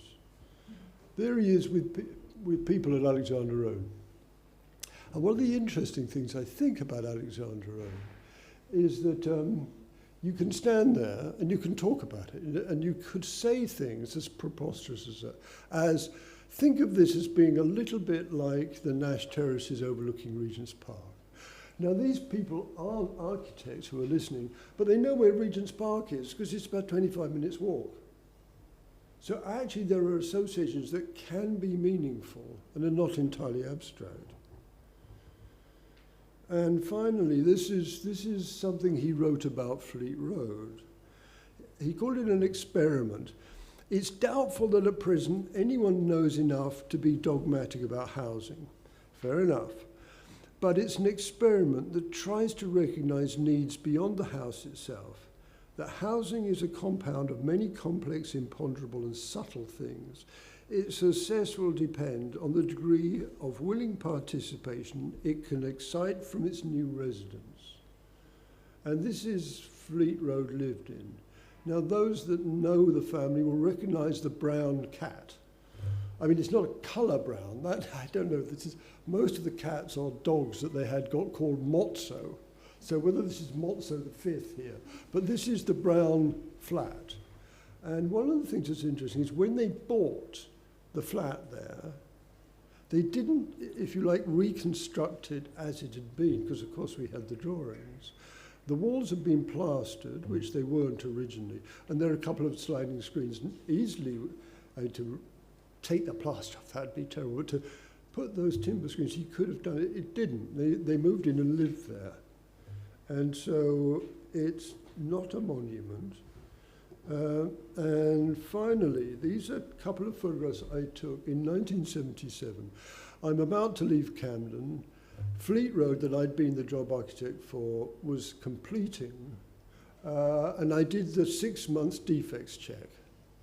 And it was quite interesting because people, everyone's kind of fine about it because Camden had been going on, these are going to be unlettable. And I'd go around and people would do things like saying, couldn't the council afford plaster? Knocking the blockwork. But actually people were just kind of living there and it settled in. And this photograph, there's a young mother with a pram and so on, but on the right, there are two boys kneeling and they're posing because I said, is it all right to take a photograph of you? And in 1977, you posed like a footballer. But the reason I wanted to photograph them, but I didn't catch them doing it, is they were watering the public greenery on a hot day. So they were going backwards and forwards into the end flat, into the kitchen, getting saucepans, filling them with water, and I don't think their parents had asked them. They were doing it as a kind of game. And I thought that was really amazing. And but its success will depend on the degree of willing participation it can incite for its new residents. I was back during COVID to see Janet, and it was amazing during COVID because all these outside spaces were being inhabited by people. And I went into the flat that the boy had come out of, and there was a Sikh family, and I couldn't say, look, were you the little boy with the pots and pans? He'd no way he'd remember that. But they'd been there from the beginning. And his name is Raj. So this family, and most of Fleet Road and most of Alexandra Road is still council housing and is predominantly people who've been there from the beginning. And I think, having talked a lot about architecture, it's important to say that. And I'm going to go back, and I'm really glad you showed this photograph, Sue, because this is the Labrador corner at Alexandra Road. While Sue was taking the photographs, I went and talked to the couple, the man with the hat. And they're Irish, and they'd moved to London about 4 or 5 years ago. Their son had come much earlier and made a life for himself in London, so they'd retired and moved to London to be close to their son. And they'd got a flat, one of the smaller flats in Alexandra Road. I did joke about it's rather a big dog for a small flat. So, but I had quite a long chat with them. They were saying, it's so peaceful here, you know, and it's friendly, and so on. And they didn't have to say anything. They could have just grunted and so on. But actually, this thing of people buying into the spirit of it. And there was another guy we met who's one of the original residents, who says something like, if that Neave Brown were here, he would sort out the council. And I have a feeling Neave did quite a lot of that on behalf of residents. I think he's a complete thorn in Camden's side. And he told us a story about how there used to be a river running down Alexandra Road. Well, I think I know where that story goes, but it's developed to sort of layers of mythology as a place, which I think is very interesting. Anyway, I think that's about enough from me, isn't it? Okay. Oh, there he is. Okay, there's the glass of red wine. Okay.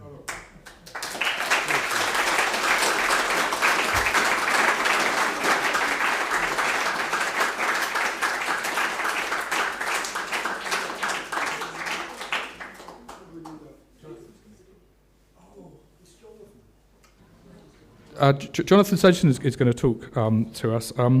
Jonathan's one of the contributors to the book and is an alumnus of the AA. And as some of you may know, is a very fine architect, initially specialising in housing, I think he said, but actually much broader output than that now. He's also, unusually for a British architect, a professor of architecture, but obviously not in this country, somewhere civilised. At Mendrisio. Sophia Singler, who is a young scholar at Cambridge, she just completed a PhD on the religious buildings of Alvarado, sadly can't be with us today. Her grandmother is, I think, really quite terminally ill. She's had to fly back to Finland. But she's written a commentary and some questions on the book, having read it over the past few weeks, which I think is interesting because she's offering kind of a Finnish perspective on British architecture, which obviously is a kind of two-way dialogue, as David revealed, obviously. But Claudia, who's German, is going to act as an interlocutor. And so hopefully what we're getting a sense of is, as well as the kind of Englishness of the architectural reference that Neave and Patrick Hodgkinson were drawing on, that David and I spoke about, there's a much bigger international reputation that Neave Brown possesses, and a much bigger conversation which is spinning out from the themes in his work. And as I said, I'm very keen that to emphasize that we're making books about architecture for architects, and so the second half of the book includes commentary by practitioners, and so in order to try and open that conversation up a bit further, Jonathan's going to talk not just about Neave Brown's work, but about his inspiration for projects today. So with no further ado, Jonathan, please.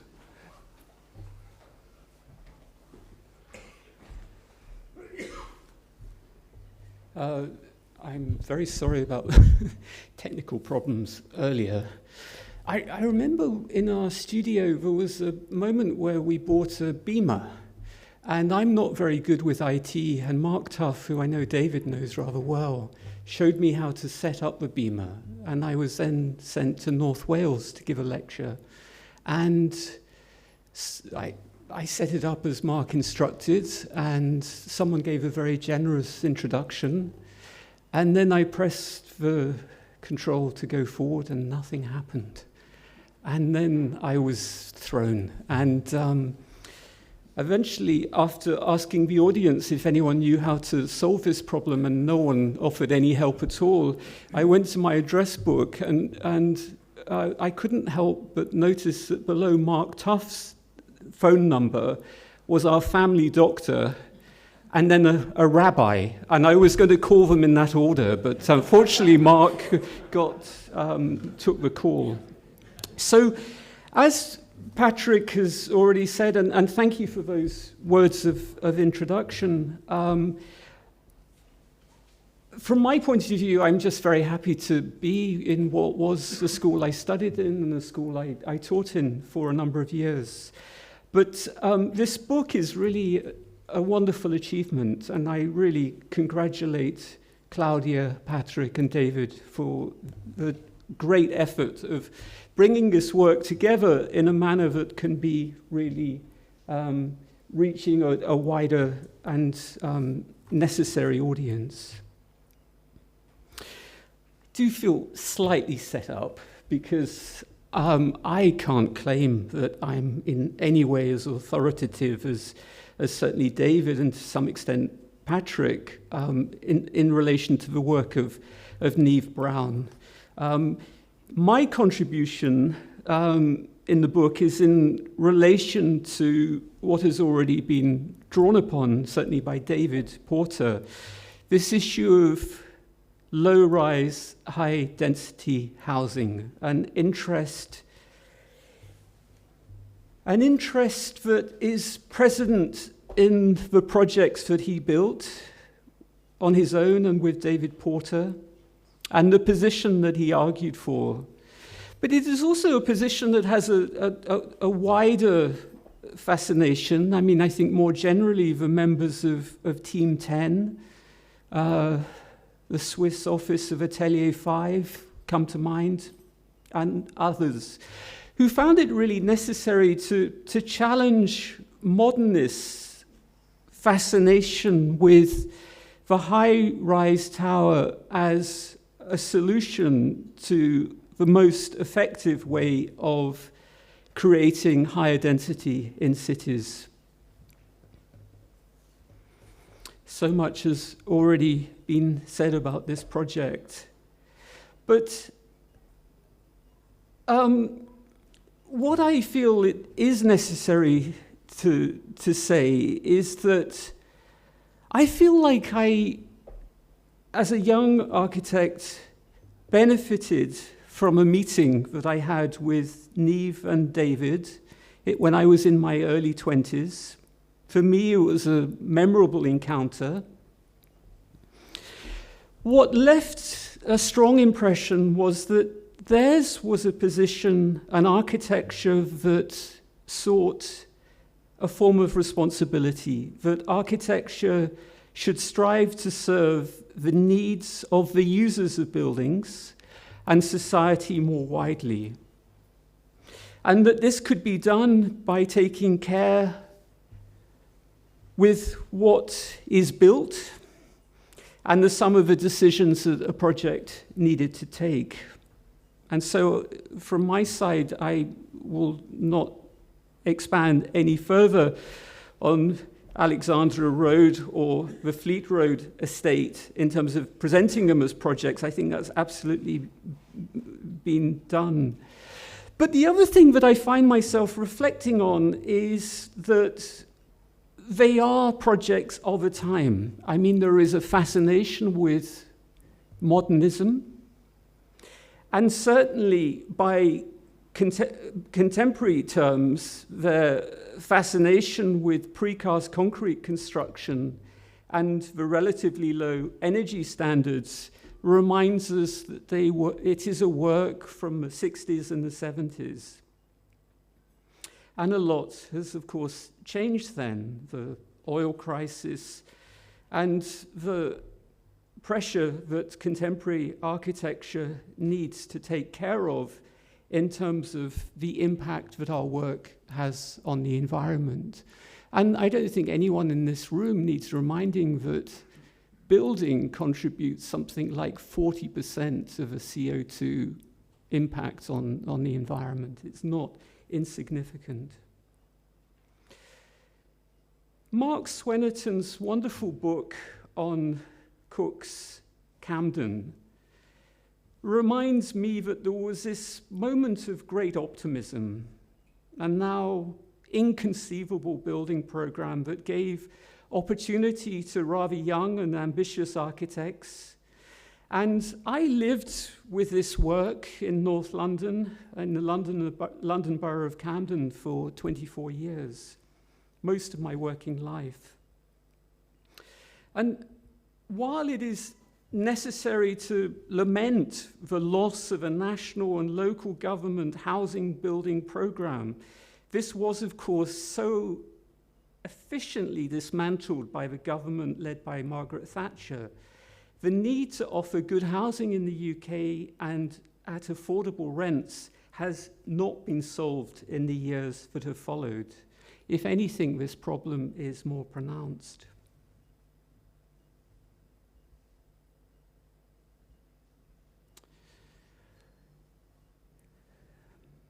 And this is a bit where I feel I've been set up, because I'm going to talk about my work. But I'm going to talk about it in the context of a fascination that I have with the European city. And perhaps this is also a Brexit statement. In my work as an architect and as a teacher, the role that housing plays in shaping the character of a European city is really a key interest. This aligns with the title of the book that we're here to celebrate, Part of the City, the sense in which it is housing that creates the most tangible representation of any city, because it covers the largest surface and represents the greatest built volume. The two cities I know the best are London and Zurich, and they both offer lessons on how and how not to organize a city. Our life as architects working more widely in continental Europe exposes me and us to the myriad lessons that cities that have been built within what is a relatively small land surface when seen in relation to the rest of the world.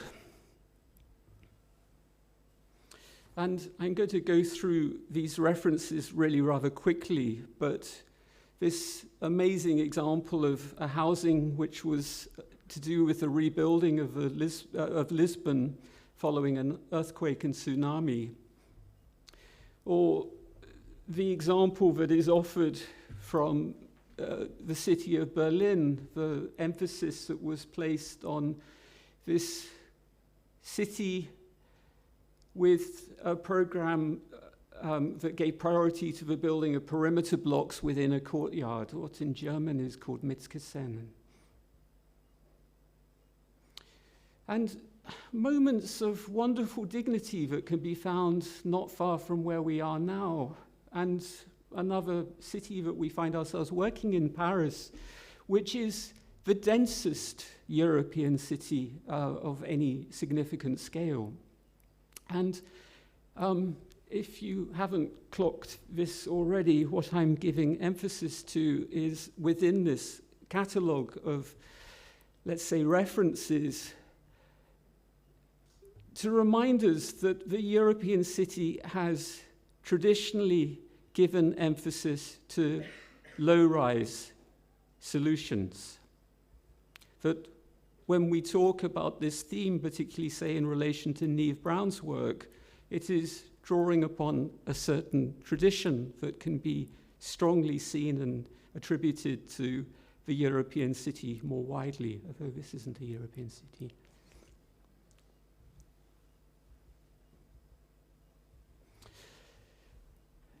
Hopefully everyone's favorite is in there somewhere. As to rather idealistic architects setting the foundation for practice in the early 1990s, we were determined to give energy to a public form of architecture, that we were interested in the possibility of working in the area of affordable housing. And I remember Tony Fretton telling me quite clearly that this was very, very difficult, that at that moment in time, really, public housing was really a form of expertise that a very few practices claimed to have the necessary competence to manage. In fact, our reading of the situation was that those offices had more or less a monopoly over this area of work. In 1997, we entered a competition. There were still occasionally competitions in this country, which was organized by the William Sutton Trust. It was set up as a way of celebrating the 100th birthday of this charitable house builder. And we really devoted ourselves to this task. We were lucky enough to win the competition, which sought to realize two homes and a revision to a very familiar housing typology, the double house, the semi-detached house, of which many millions were built in the UK in the 20s and 30s. It is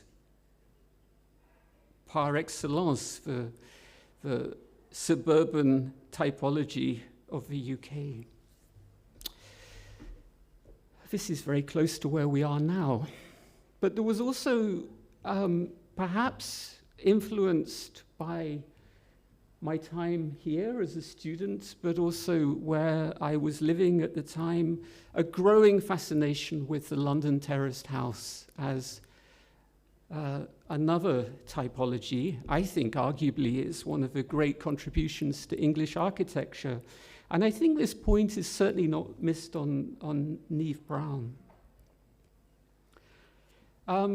We won a competition for the New Islington Housing Association on this street, Shepherdess Walk, in the London Borough of Islington. And our competition-winning entry sought to address our own fascination with the idea and the image of the London terraced house. The buildings that it sits alongside a rather typical row of terraces, although in fact built in the Victorian rather than the Georgian period, we sought ways of addressing what we find are very rich and helpful lessons from this older solution. And certainly the point that was made earlier about, by Patrick, the manner in which the terraced house has been capable of being reprogrammed and reorganized from its original purpose.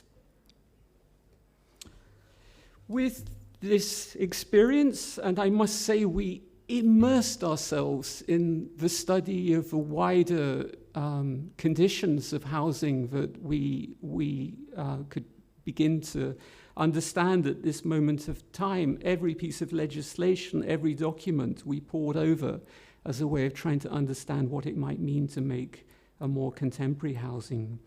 And one example was this very low-cost project that we made in Essex, in Tilbury, which was partly built by the now residents of this building. This is not affordable housing, but this was a project that continued our fascination with the terraced house and possible revisions to it, a project in Hackney, a rather heterogeneous street. And a project that we completed in 2004, where in the first instance we were invited to add to this industrial building from the 1930s, and later developed a project for a short 6-story tower. And in these early projects of our studio, the means by which we're building, the possibilities of repurposing buildings, these are all concerns that were with us at the time and seem ever more relevant today. We also won this competition, by the way, it doesn't always look like that in Finsbury Park, for a cluster of three social housing projects, houses of varying sizes but with similar details. And really a recurring interest in our work in terms of the space between. And when we were building this project, complex, rather fraught experience, we also won this competition in Geneva, which we realized with the Geneva architect Jean-Paul Jacot. And this was a competition organized by the city of Geneva. Unusually for a Swiss competition, it didn't give a very precise brief in terms of the number of apartments that we needed to fulfill. And I remember Mark and Stephen and I thinking, wonderful, this is a moment where we're free of the incredibly dense, tight space standards that we are so familiar with our work at that point in London. And the city architect told us later, after we won the competition, that one of the reasons we won was because we proposed twice as many apartments as all our Swiss colleagues. So there is a lesson here, which is, I think, if you come from a tough place, it sort of it makes you robust.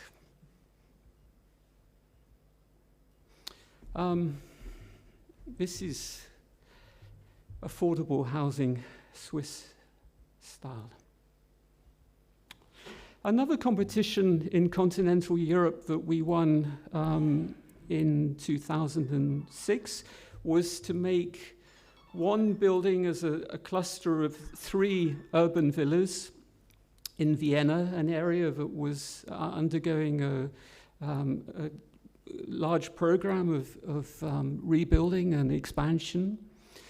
And with the Zurich office of von Baumos-Krucker and Werner Neuwirth, we collaborated on this competition and proposed that rather than the familiar, polite distances between buildings that we saw all around this site, we were interested in a form of proximity, of closeness. For us, this was the possibility of a kind of social exchange, communality. In our work more recently in Flanders, We've undertaken a number of projects that deal with society at the end of their lives, the making of elderly housing projects. And in our recently completed project in Hampstead, a project that is also serving the need of elderly residents, with a bit of a bigger budget. This project explored, I can't believe this plan is really built, actually. I mean, it's a project that draws upon a long-standing fascination with North Italian architecture in the 60s and 70s, the possibility of making a deep plan organized as a constellation of rooms that interconnect, a sort of fanatical avoidance of the corridor as a device, and a rather imposing expression. And it took forever to realize this building for reasons that were complicated and sort of slightly annoying.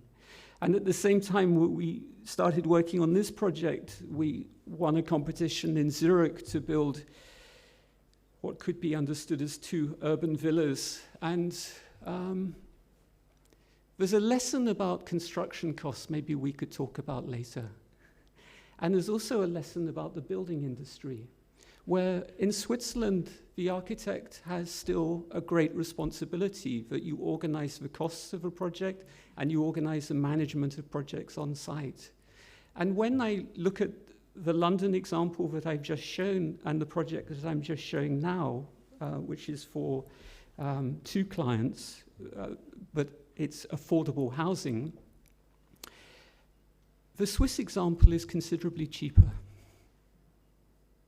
And I feel like I need to undertake a piece of research to get to the bottom of this, because I'm not talking about land costs. I'm talking about building costs that are too high in this city, and the quality is too poor. And in Switzerland, the standards of workmanship are remarkable, and the costs are manageable. These are recent photographs that I took, which show now the completed project. Not these ones, but these ones that were taken a few days ago for this talk. And almost finally, 2 very recent examples. This neighbor to your towers, Tony, this part of a new urban block in Antwerp. On the other side of the water, there are 2 towers by Dina and Dina Chipperfield and Tony Fretton, who I think made the best. So here, working again collaboratively, we're exploring a different urban type. Here, the perimeter block, of which we made a small part. And very finally, not very dense, but certainly compact, this project in Clapham that the London studio recently finished works as a collection of shared spaces and then private courtyards in this infill site in Clapham. So Neave Brown, thank you for low-rise, high-density as a lesson. And I wish I could get hold of that book now. Thanks.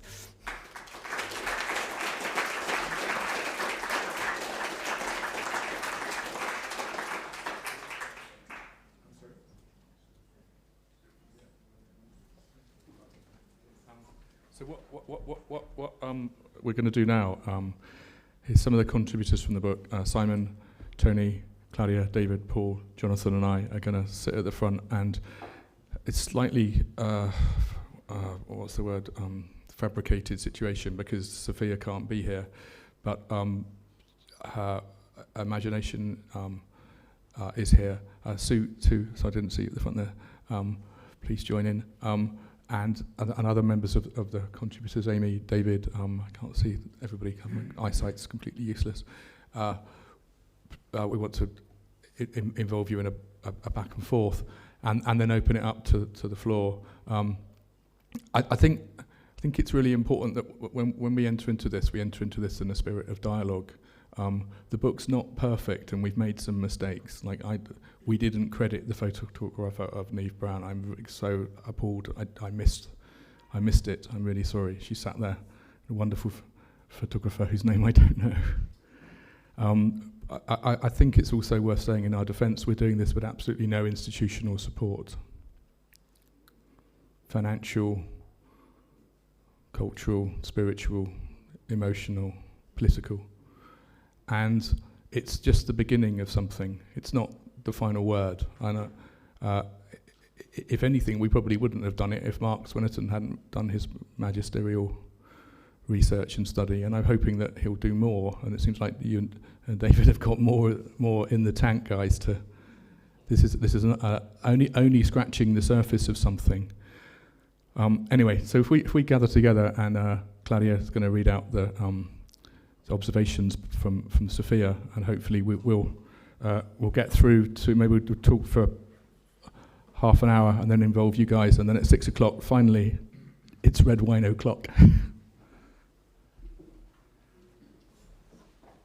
Basically capitalism pays for us to do social housing projects and to produce things like this, but it would be really great if we could spread the gospel. And just an example of the ongoing project, this is the most recent copy of the Journal of Civic Architecture, which comes out every twice a year, and it has Alexandra Road on the cover. And what I didn't mention, and I should have done, but there's little space for it in a 45-minute presentation, is that J&L Gibbons have recently worked with Janet Jack to renovate the landscape, the park at Alexandra Road, and have written about it in the last issue of The Joker. So if you want to buy the album and a 12-inch single, they're available next door. To start with his ethos or premise to his work. So I'm reading it as if I was Sophia. The first observation concerns the common idea of being in between. Is architecture, or modern architecture, always about an in-between space by definition? And if so, how is Neave Brown's in-between different from those of his peers? The cynic would say in-between is just a simple or poetic way of discussing a mostly pragmatic balancing act, perhaps. Another observation, Sophia was really taken aback by Neave Brown's credo. Once housing is seen as a compound for many functions, the analogy can be drawn to the planning of any good building with a complex program. The nature and interdependence of the elements is defined. What a simple, mathematically simple solution, like a Venn diagram of different sets, one must understand housing is like a house, in that both come with their own compound elements. Only in the latter, it might be the parlor, the backyard, a garage, reading nook, bathtub, vista outside, bay window, and in the former, those same transposed are streets, balconies, roofs. They are pluralized and bigger in scale, but with similar relationships to one another. So these are the two main themes here, the in-between space and the character of housing and the house. So I think whoever wants to pick up and start saying something, please do so.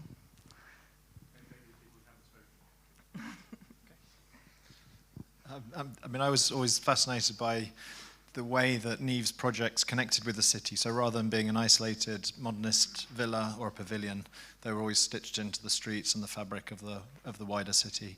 And there's such an amazing wealth of knowledge in the room today. I wanted to just think about the connections with Colin Rowe's urban research and analysis, and see where the sort of missing links were to Neave's work, and just what those influences could have been. Because certainly when I was a student, it wasn't discussed really at all. So I think when we interviewed Neave as part of the book, he spoke a lot about continuity, street walls, holding spaces, and really,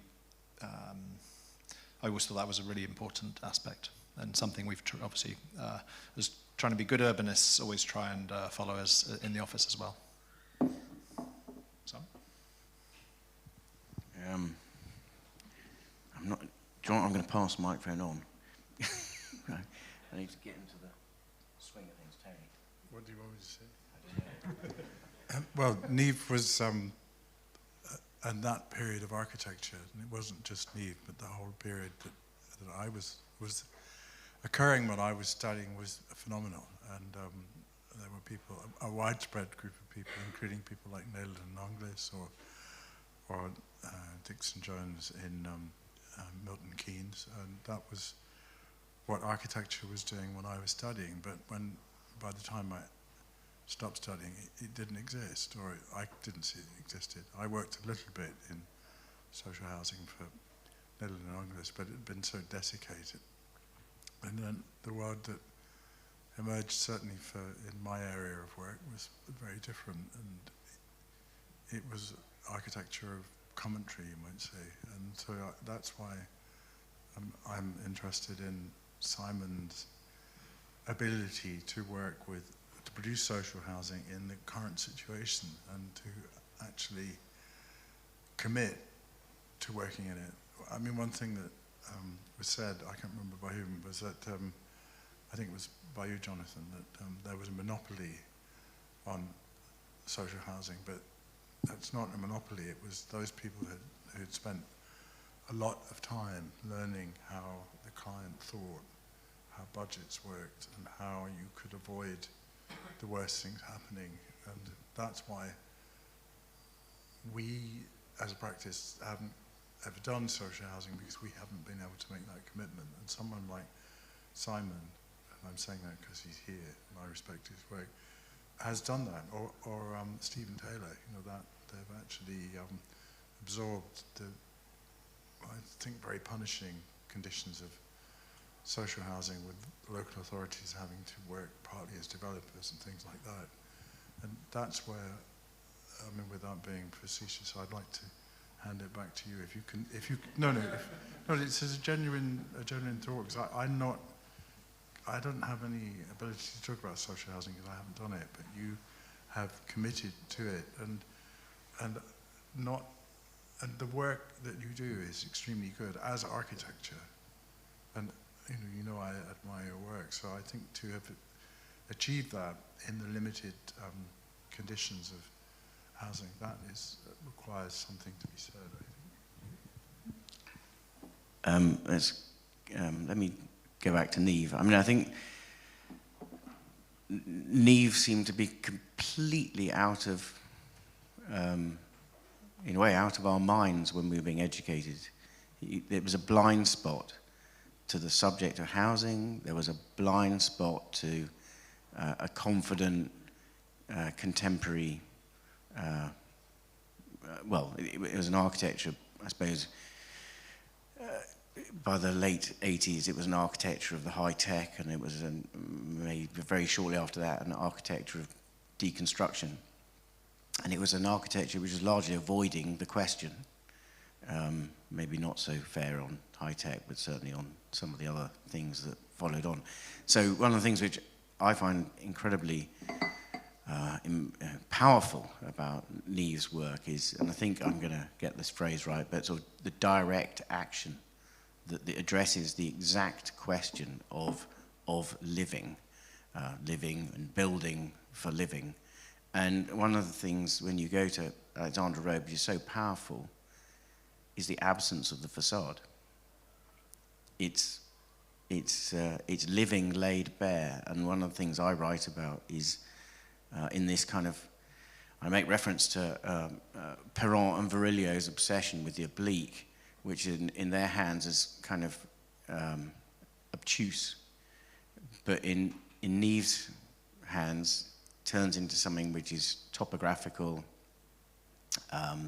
But it's I think he talks about the facade as not being symbolic but being literal, and in Alexandra Road you see it absolutely. It's as if the facade has been laid down to make a terrace, and the possessions that the inhabitants leave out on their terrace are characteristics of the people who live there.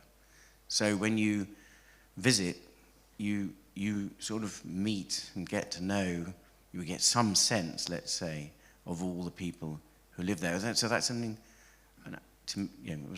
it's a revolution to manage to pull off the art of removing the facade, but leaving enough of structure and familiarity, as it were, not formality, to make a piece of city, but also to make homes. By comparison to that, we fall short. I think where I do absolutely share, or at least I see in what he did, perhaps something that we're doing, which is giving equal parity to outside space. I mean, just in pure kind of the codification and the regulation of housing means that in a way it should be fairly straightforward to make a good home these days in London. I setting aside all the things that Jonathan says, which are absolutely right, because these buildings are incredibly expensive and very poorly built.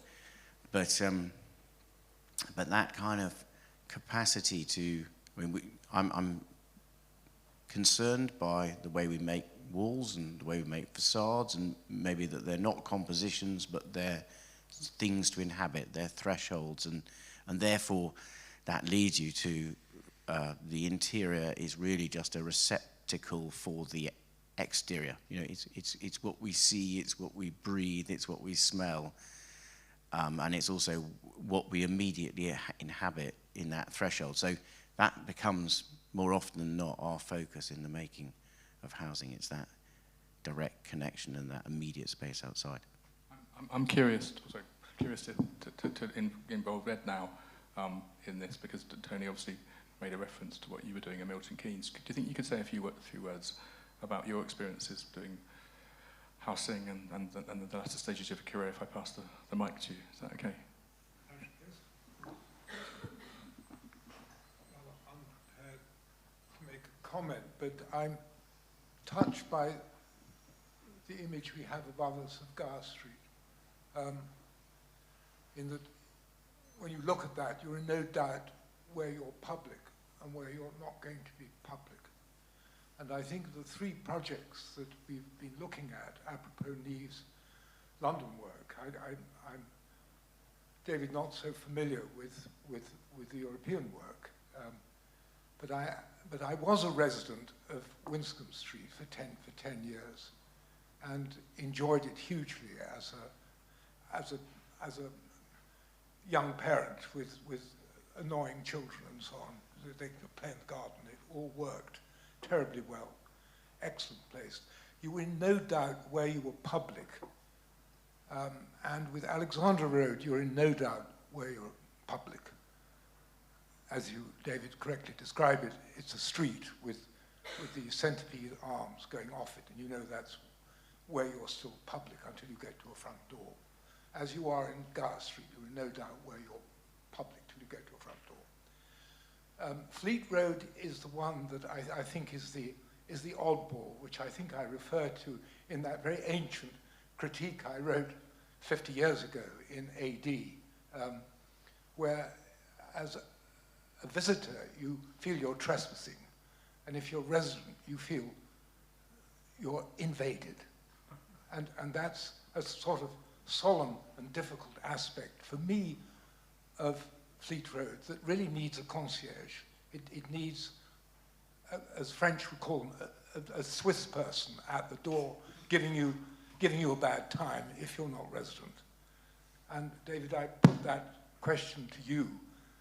As a resident of Fleet Road, do you have a sense of invasion? Well, I'm not a resident. No, I mean as a designer of as the an project. observer, I understand. With Neave, I understand your reservations and criticism. I think there is considerable ambiguity in it, and what interests me is I've just been going back recently, 30 years on, 40 years on, and I do think, for me, I talked about the Sikh boy who's now grown up and living there. His father ran a photography shop. So I just have a, am I going to do it? Go back and talk to these people and find out. Because your criticism is absolutely fair. And then we have to match up the criticism, say, well, actually, is that the case? What do we observe on the ground? So I think it's a bigger project. We haven't squeezed enough yet out of Neave Brown, I think. And the question I have is, David, have I got the energy to do more squeezing? But I think there's more stuff there. But I had a definite sense when I visited that I was trespassing. Yeah. Yeah. And I don't have that feeling in Georgian London. I don't have that feeling in Winscombe Street or Alexandra Road. But definitely there. Yes. And that is where it seems to me the low-rise, high-density idea needs managing. And that project requires management. In the way, if you get a unité, you come in through the ground floor, there's a person there who says, what do you want? Or, you know, there's a kind of policing of the access up to the streets in the air, as has been mentioned a bit earlier. They don't go from A to B, but they're horizontal things that the Smithsons put in the Golden Lane project. But there's always, in those high-rise jobs, there's always a concierge. And Fleet Road does not have it. And I think it makes it a mildly troublesome project. I mean, I put that just for old time's sake. I would like to have a punch-up with Neave about that, because we that's exactly what, too late. We were close friends and lived next door for a decade, so I could have the punch-up.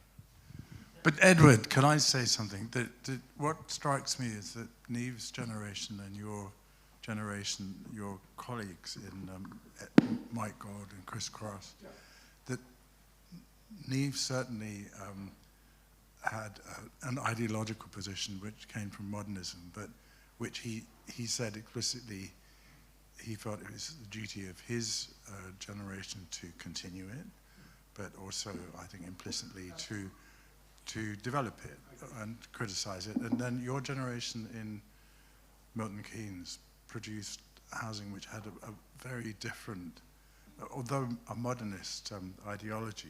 You were looking at other areas of modernism, and that's gone. You know, that ability to have an open socio-political position as an architect, all gone. In fact, you could say that clients have, or the clientele arrangement after 30 years of neoliberalism have drained all that out, and that's made architecture very, very difficult. And you end up with New London vernacular. You end up with architecture endlessly searching for some, let's say, motif that would draw people together, but it can't, because it's purely style. So that's, for me, that's one of the tragedies of looking back at Neave and your generation's work in social housing. And this is what he deals with extremely well. And well, tell you, I went with Brendan we were looking at Ted Cullen's work. The book came out, and we visited his work that Brendan had worked on in West London.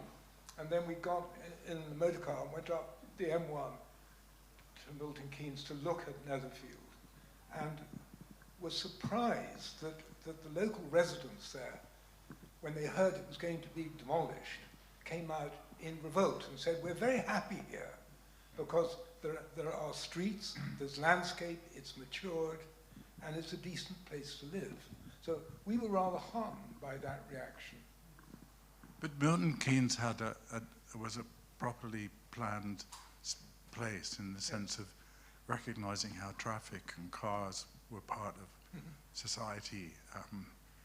And Derek Walker and those people, well, in fact, I can't remember the name of the urban theorists, but there were substantial thought given to as a city, and of course it's become a sort of cipher for suburbanity, but it's not, you know, and there are many aspects of it that were. Sorry, my point is that without, I mean, you can master plan, but if you master plan with some social project, it's better.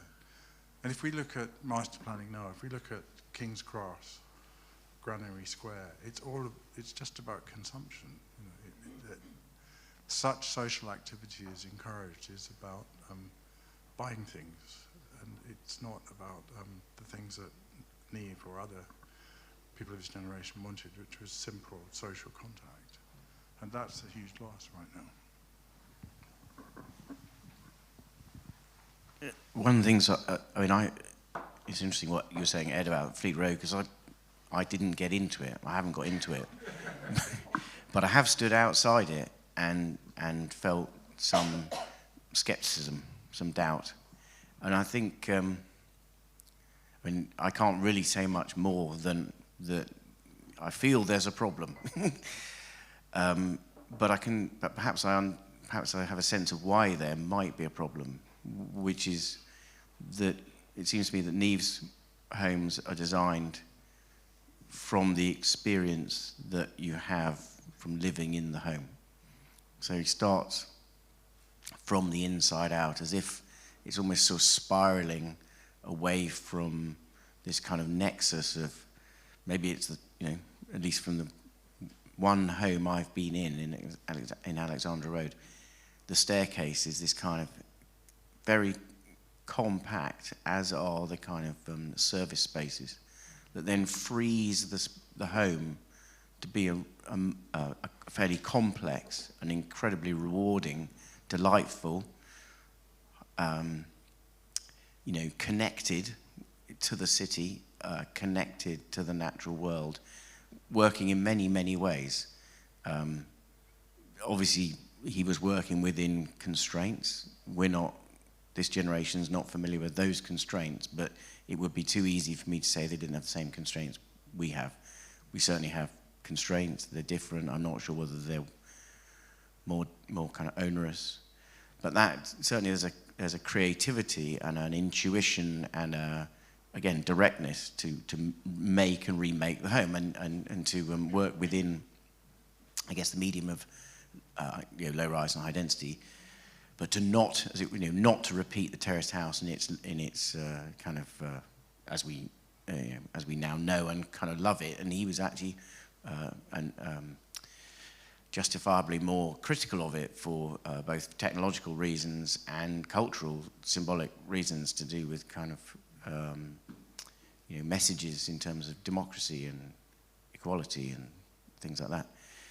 But I think that my sense is that perhaps where Fleet Road might be weaker is that it might work from the inside out, but it can't quite make the connection to the city. Exactly, yeah.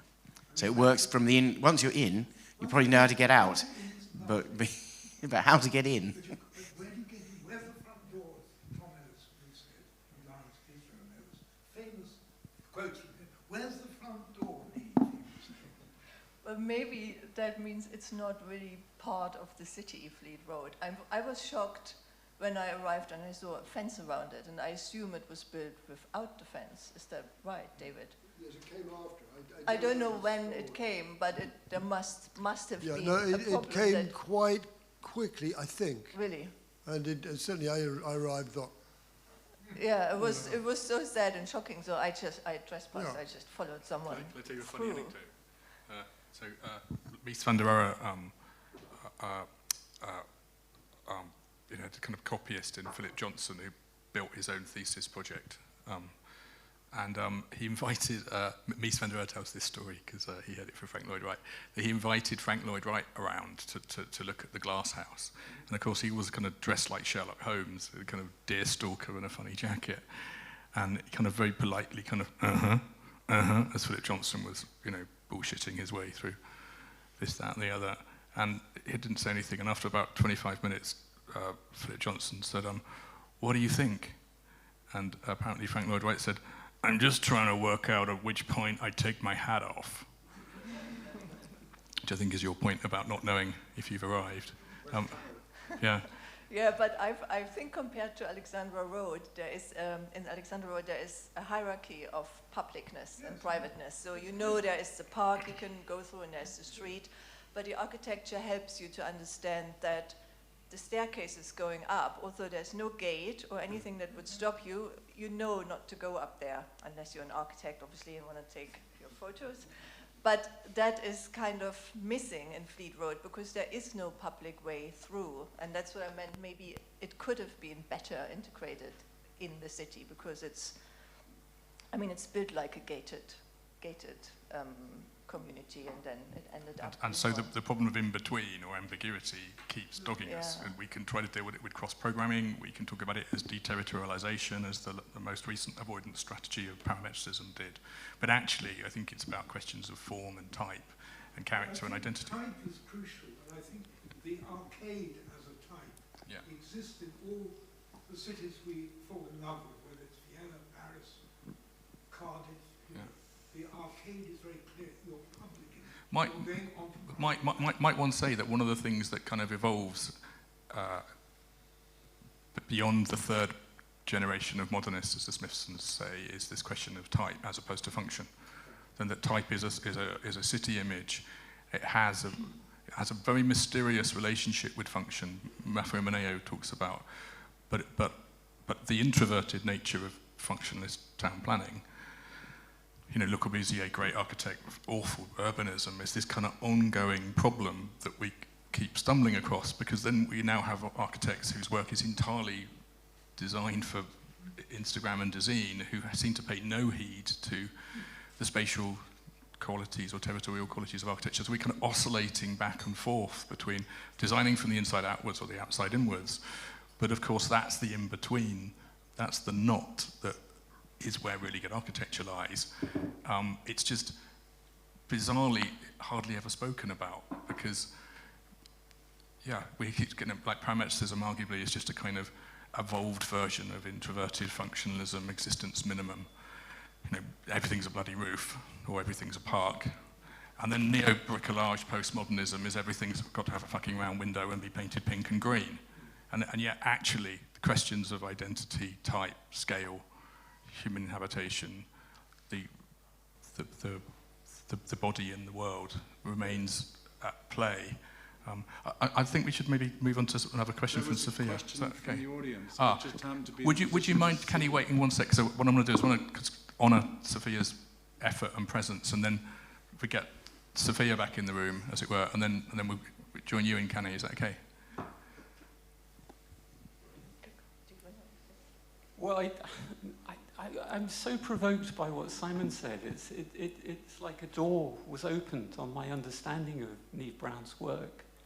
For me, what's fascinating is this manipulation of the section. It's so kind of, when you see the sections, they're so pragmatic and smart. And it's wonderful, David, that you showed the section through the making of the Georgian street, because it's the same pragmatism, I find. But your comment about the absence of a facade, that's the one that really registers, because, for me, the making of the facade is like the most wonderful part of housing architecture, because it's a mediator between the private and the public. And, to imagine working on a housing project where that task is somehow managed in another way, I find that very, very interesting. I think it's not the absence of a facade as such, but it's the absence of a literal facade. It's the absence of a composition per se, and in place of that is space.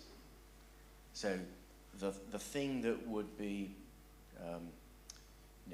symbolic or formal is replaced by something which is useful, tangible, and kind of has the traces of life and has depth.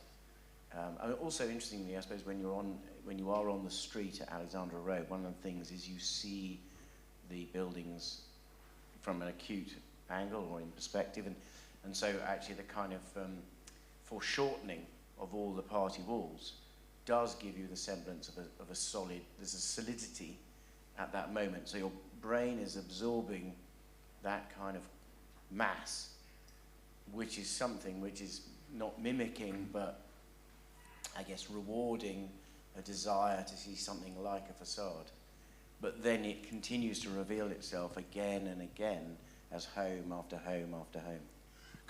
I'd like to talk about the way that Neave works in section, which has been raised. And in Fleet Road, what strikes me is, and in the building in Holland, the last one he made, which I wrote about, is that public routes, footpaths, are integrated in some curious way with residential. It either goes underneath it or on top of it. And even, it's a sort of marvel, but even the car parking, which you see through a hole in the middle of the scheme, everything that's there is not concealed. Everything is seen as a sort of total entity. Now, having twice looked at buildings by Neave to buy or live in, I've always been repelled by the fact that that sectional manipulation leaves so little space for personal interpretation, you know, and that is I looked at one of the houses in Winston Street to buy it, and I thought, I can't, you know, the idea is too pressing, and that is one aspect of Neave's work that sadly I have to criticize, because, but on the other hand, let's say the sensibility that all parts of the building were a part of a shared ownership, that is a rather wonderful idea. But shall we take that person's question? Do you want to do that? I think maybe we continue with Sophia's notes and then have more questions at the end. No, we've done one page, we only have 3 more. So next section of notes is about his design methods, or his design and design methods. Something this book really highlighted to me anew in the manner of confirming a suspicion, or rather making known something that was previously only blurrily acknowledged, was the role of planting, vegetation, greenery, and also landscapes, not just external, but also internal.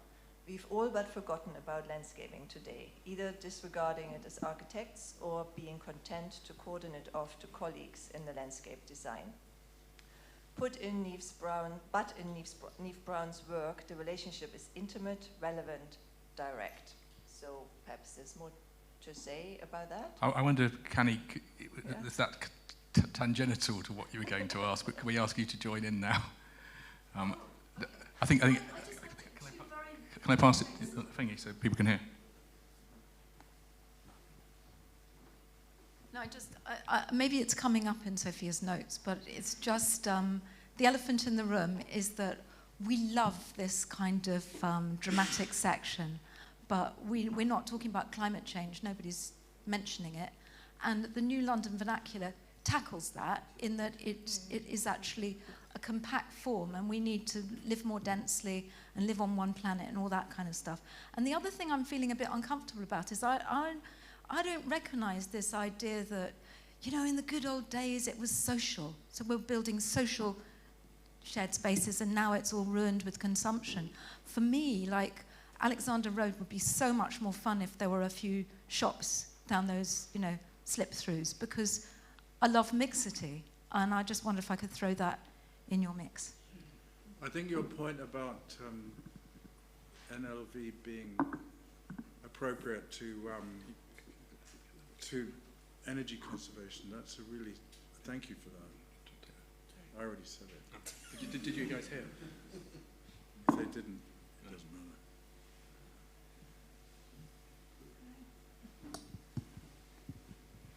Could I come in here? Because Neave spent the last, I think, 5 years of his career in my office, and I worked very, very closely with him. After he split up with David, and David went off to Glasgow and China and God knows what on his teaching, I was sitting, working on a day-to-day basis with Neave. Neave moved in and he brought his birch face ply and his exposed end grain and set up his office and worked away at producing the drawings mainly for the Medina, which has not been sufficiently publicised. I think, Tony, you wrote an article about that, but the rest of Neave's work is very, very profoundly publicised. And we used to have conversations, and he used to say, Ellie, you know, I'd never get any more work in England. Ellie, I couldn't do what you do. I've been in housing 50 years. I started off in the GLC. Dave, I used to get on my bike and cycle up to Camden and pick up David and chat with Neave. And what he was doing cannot be achieved now. All sorts of things like the level access. That's an absolute classic. You have to come in. There are so many regulations to get round in housing, and we're very lucky that we lived through Neave's period where he produced this inspired architecture. And quite frankly, those of us who are working in housing at the moment, as I am, it is a struggle. It is a struggle to make something beautiful. You've managed it. Congratulations. We're still struggling. Ooh, can I just tell another little anecdote while he was in the office, which has nothing to do with this? He moved from his drawing with 0.1 repeater graphs into looser and looser pencil drawing, life drawing, and then charcoal and everything else. And he used to hang up his life drawings, all his nudes, which were about 7 foot tall, on the walls of our office. And I came in one morning and I had a meeting at 9 a.m. in the morning with the imams from a mosque where they were clients and I was having this meeting at 9 a.m. And the walls were lined with full-size naked women. And I fortunately got there about 10 minutes before they did, rushed around, tied them all up. But it was an interesting period. And as I say, it is in a period which I think probably wasn't sufficiently well catalogued, the production of the Medina, and I wish more people would do that. I'd like to respond, Kenny. I think you're right. I agree with you. And I think if you read the book, you'll see that Bob Maxwell did as well. He emphasises it's not a children's home, is it? It's a looked after children's building that Evans and Shallow built. And he makes a plea for loosening of the urban fabric. I'm not sure, Simon, that it's true that he was just designing from the inside out. I don't think that's true. I think it's really clear that Fleet Road is a kind of type, a new type. It's an extruded party wall type. Caesar was doing something similar at the Sal Victor housing, this kind of masonette stacked city. And in both cases, the problem of the ground occurs, and that keeps happening. And I've been trying to conceptualize this as a problem of civic ground. We've been working with Muff a lot and J&L Gibbons on projects, and they talk about what they call the thickened 5-meter plane, ground plane, which is the kind of root ball of a tree, and the problem of a program at ground floor. And this is kind of, it keeps evolving, as you know, with clients like Hackney, because the pressure on the economics is it's very difficult to get community rooms, and yet the London plan pushes back with the demand for play space. And so you get other figures involved now in the design process who are better at stuff than architects are, perhaps. I mean, Muff are obviously brilliant architects, but also really, really good at working with festival and play and figuration. And so my solution is just to work with other artists and other people involved. And maybe that's one of the problems of the Corbusier situation, is that he does the Milliners Association and suddenly he's a textile artist.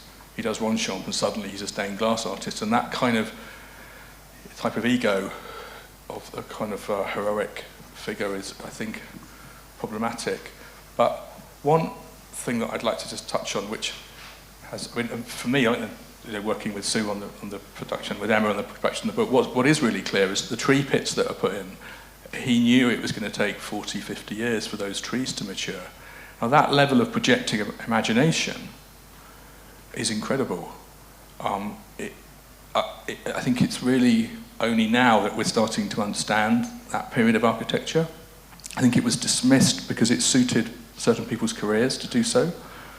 It suited Charles Jenks et al. To pretend that that generation of modern architects were anti-intellectual. The absolute opposite is true. It wasn't just the Smithsons and other members of Team 10 and CM. There was a whole debate about problems of modernity and problems of the city and problems of the ground plane that I think we're all focused on as designers, and that the publishing project is an attempt to try to bring to the surface.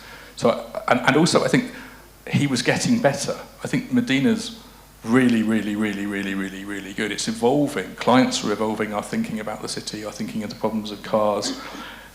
And I think therefore it's possible not to, as I say, not to make a hagiography, not to say everything that Neave Brown did was absolutely as brilliant as everything else. But that's part of the kind of cultic nature of architectural culture, that we've got used to thinking that everything somebody did was bloody brilliant. And therefore you get, Leon Creer saying, we must not build because the European city is sacrosanct and everything modernist is terrible. And Peter Cook, doing, cities that walk. And that kind of extremism actually avoids the knotty Gordian knot problem of being a designer who doesn't have all the answers, is part of a much bigger team, including landscape architects who are much better than us at that kind of thing, and clients that we can learn from. I'm not sure it's not possible to make world-class architecture in the UK. I just think that one problem is a lack of an architectural culture. Housing exists in this place, but it exists as a separate master's course. Just one example, I went to Lyon in my 4th year on an exchange to École d'Architecture de Lyon, and every 4th year in France does a project in the 2nd semester called Urbanisme et Logement, urbanism and housing. That housing is understood as an urban problem and urbanism is understood as a housing problem. Every single student in the entire country is trained to do that. And when I returned, I pinned the work up, head of school's going, what did you learn then? And I'm like, actually, how to speak French and how to drink wine, but that's by the by. And I said, why don't we do housing projects? And do you know what he said? He said, we leave that to the boys at the Polytechnic. There's a kind of class issue about, kind of monumental stuff, art galleries, as opposed to the quotidian proletarian, as Aldo Rossi would say, architecture of the city. And there's the kind of problem ontologically, I think, for architects about what is the status of creativity, what is the status of our agency as design team leaders, but not sole authors. And that for me, is what I learned from reading Neave Brown work. He was very aware of that problem of the individual, the genius, the sole creator, and the city. Tony, what you wanted to say? Well, I'd like to continue that. Is it Kenny Ash that asked the question? Yeah, Kenny. To contradict, or rather develop, what I said earlier about the period in which we're discussing having a socio-political basis. What I've neglected to say, and what you pointed out with the compactness of New London vernacular, is that there are practices who, against the odds, and with the kind of energy that social housing actors have had, like Michael Richards, who've produced passive housing en masse. And of course, that addresses the most important social issue of our times. So thank you for that question. I also want to respond to this comment about climate change, and because with Neave Brown, that wasn't a conscious problem at the time, obviously, but if you look at the majority of the houses on Alexandra Road, I think they perform very well because they are south-facing, they're very close to the north, they're almost set up like a passive house situation. And by providing these terraces with places for plants, he creates cooling effect and just a space that's much better for general well-being. And I wonder whether that was a sort of architectural intuition that led him to do that, which was just the right thing to do, and now is the right thing to do in terms of how we respond to the climate situation.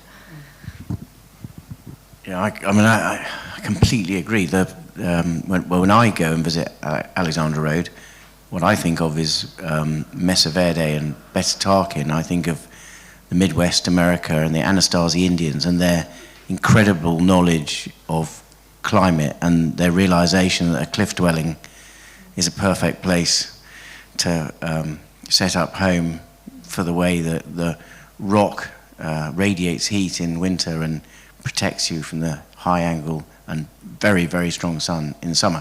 And whilst Alexandra Road is not doing exactly that, it is very definitely alerting you to the world, to the seasons, to nature. The south, the north side is doing as Claudia says, but and so the south side is also tipped back to let more sunlight in over the top of itself.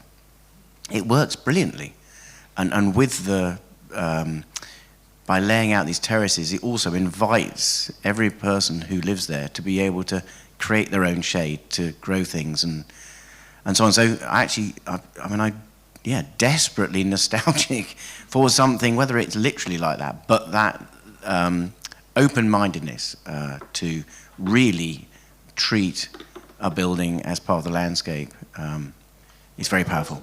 Here who could maybe talk about the environmental conditions inside your apartment. When I met Ken Frempson recently to talk about his contribution, he told me about a book, I think published in 1970 by a South American architect called Thomas Maldonado, which was very influential on his formulation of critical regionalism, i.e. the essay, which is, I think, 5 points towards an architecture of resistance to global international capitalism, called Design, Nature and Revolution Towards a Critical Ecology. And I think there was a moment where this was burgeoning in the 1970s, when we knew about, from the American writer Clancy, about her writing about the effect of species death caused by fossil fuel pollution. It's just really odd that for some reason it just kind of, when I was teaching here, like you were, like you stopped teaching here, so they gave us a unit because they wanted there to be one unit doing architecture. People were still cutting up bits of Shakespeare and sticking them on the wall as drawings. There was a lot of what Vesley called avoidance strategy, and arguably that continues. Sorry, do you want to ask? Yes. In answer to your question, Simon, I also like to visit Alexandra Road every day because I live there. It does naturally catch the heat in a fabulous way. It's actually beautifully hot, and often too hot, but we can speak to, we can't speak to Max Waldham anymore, but you know what I mean. But what it does have, it has dual aspects, so you can open both sides of the house and it cools down pretty much within 5 minutes. However, probably because of the times, there is literally zero insulation, and it's quite problematic to reverse that now. And to keep the house dry, it needs to be overheated. There you go. I just wanted to talk about Neave Brown's art, because I studied with him at City and Guilds Art School. I used to work alongside him in the print room quite a lot. And at that time he was doing very abstract work. It's kind of like, I would call it as sort of like organic abstract field art or something. And he did these etchings, which quite large etchings done with soft ground, and he would go over and over and over them in many sort of different times of putting it in the acid and build up this kind of surface, which would eventually look a bit like the bark of a tree or something, which these kind of forms would start to emerge out of the surface. But I think that work is something that maybe needs more attention, because he was so committed to being an artist towards the end of his life, and the life drawings are one thing that show he could draw and he understood the structure of the body and everything, but I think the abstract work is more interesting in a way, and it also relates to how his buildings were misunderstood at the beginning to be concrete white elephants, but actually what's been revealed over time is that they're much more about landscape and nature and living in that context. Do you think this is because, you told me the anecdote that he was talking to James Sterling at some point, and Jim just said, the career's over, mate. They're not going to let you build anything here anymore. Because, apparently there was a firm of barristers in London who specialised in James Sterling clients' projects.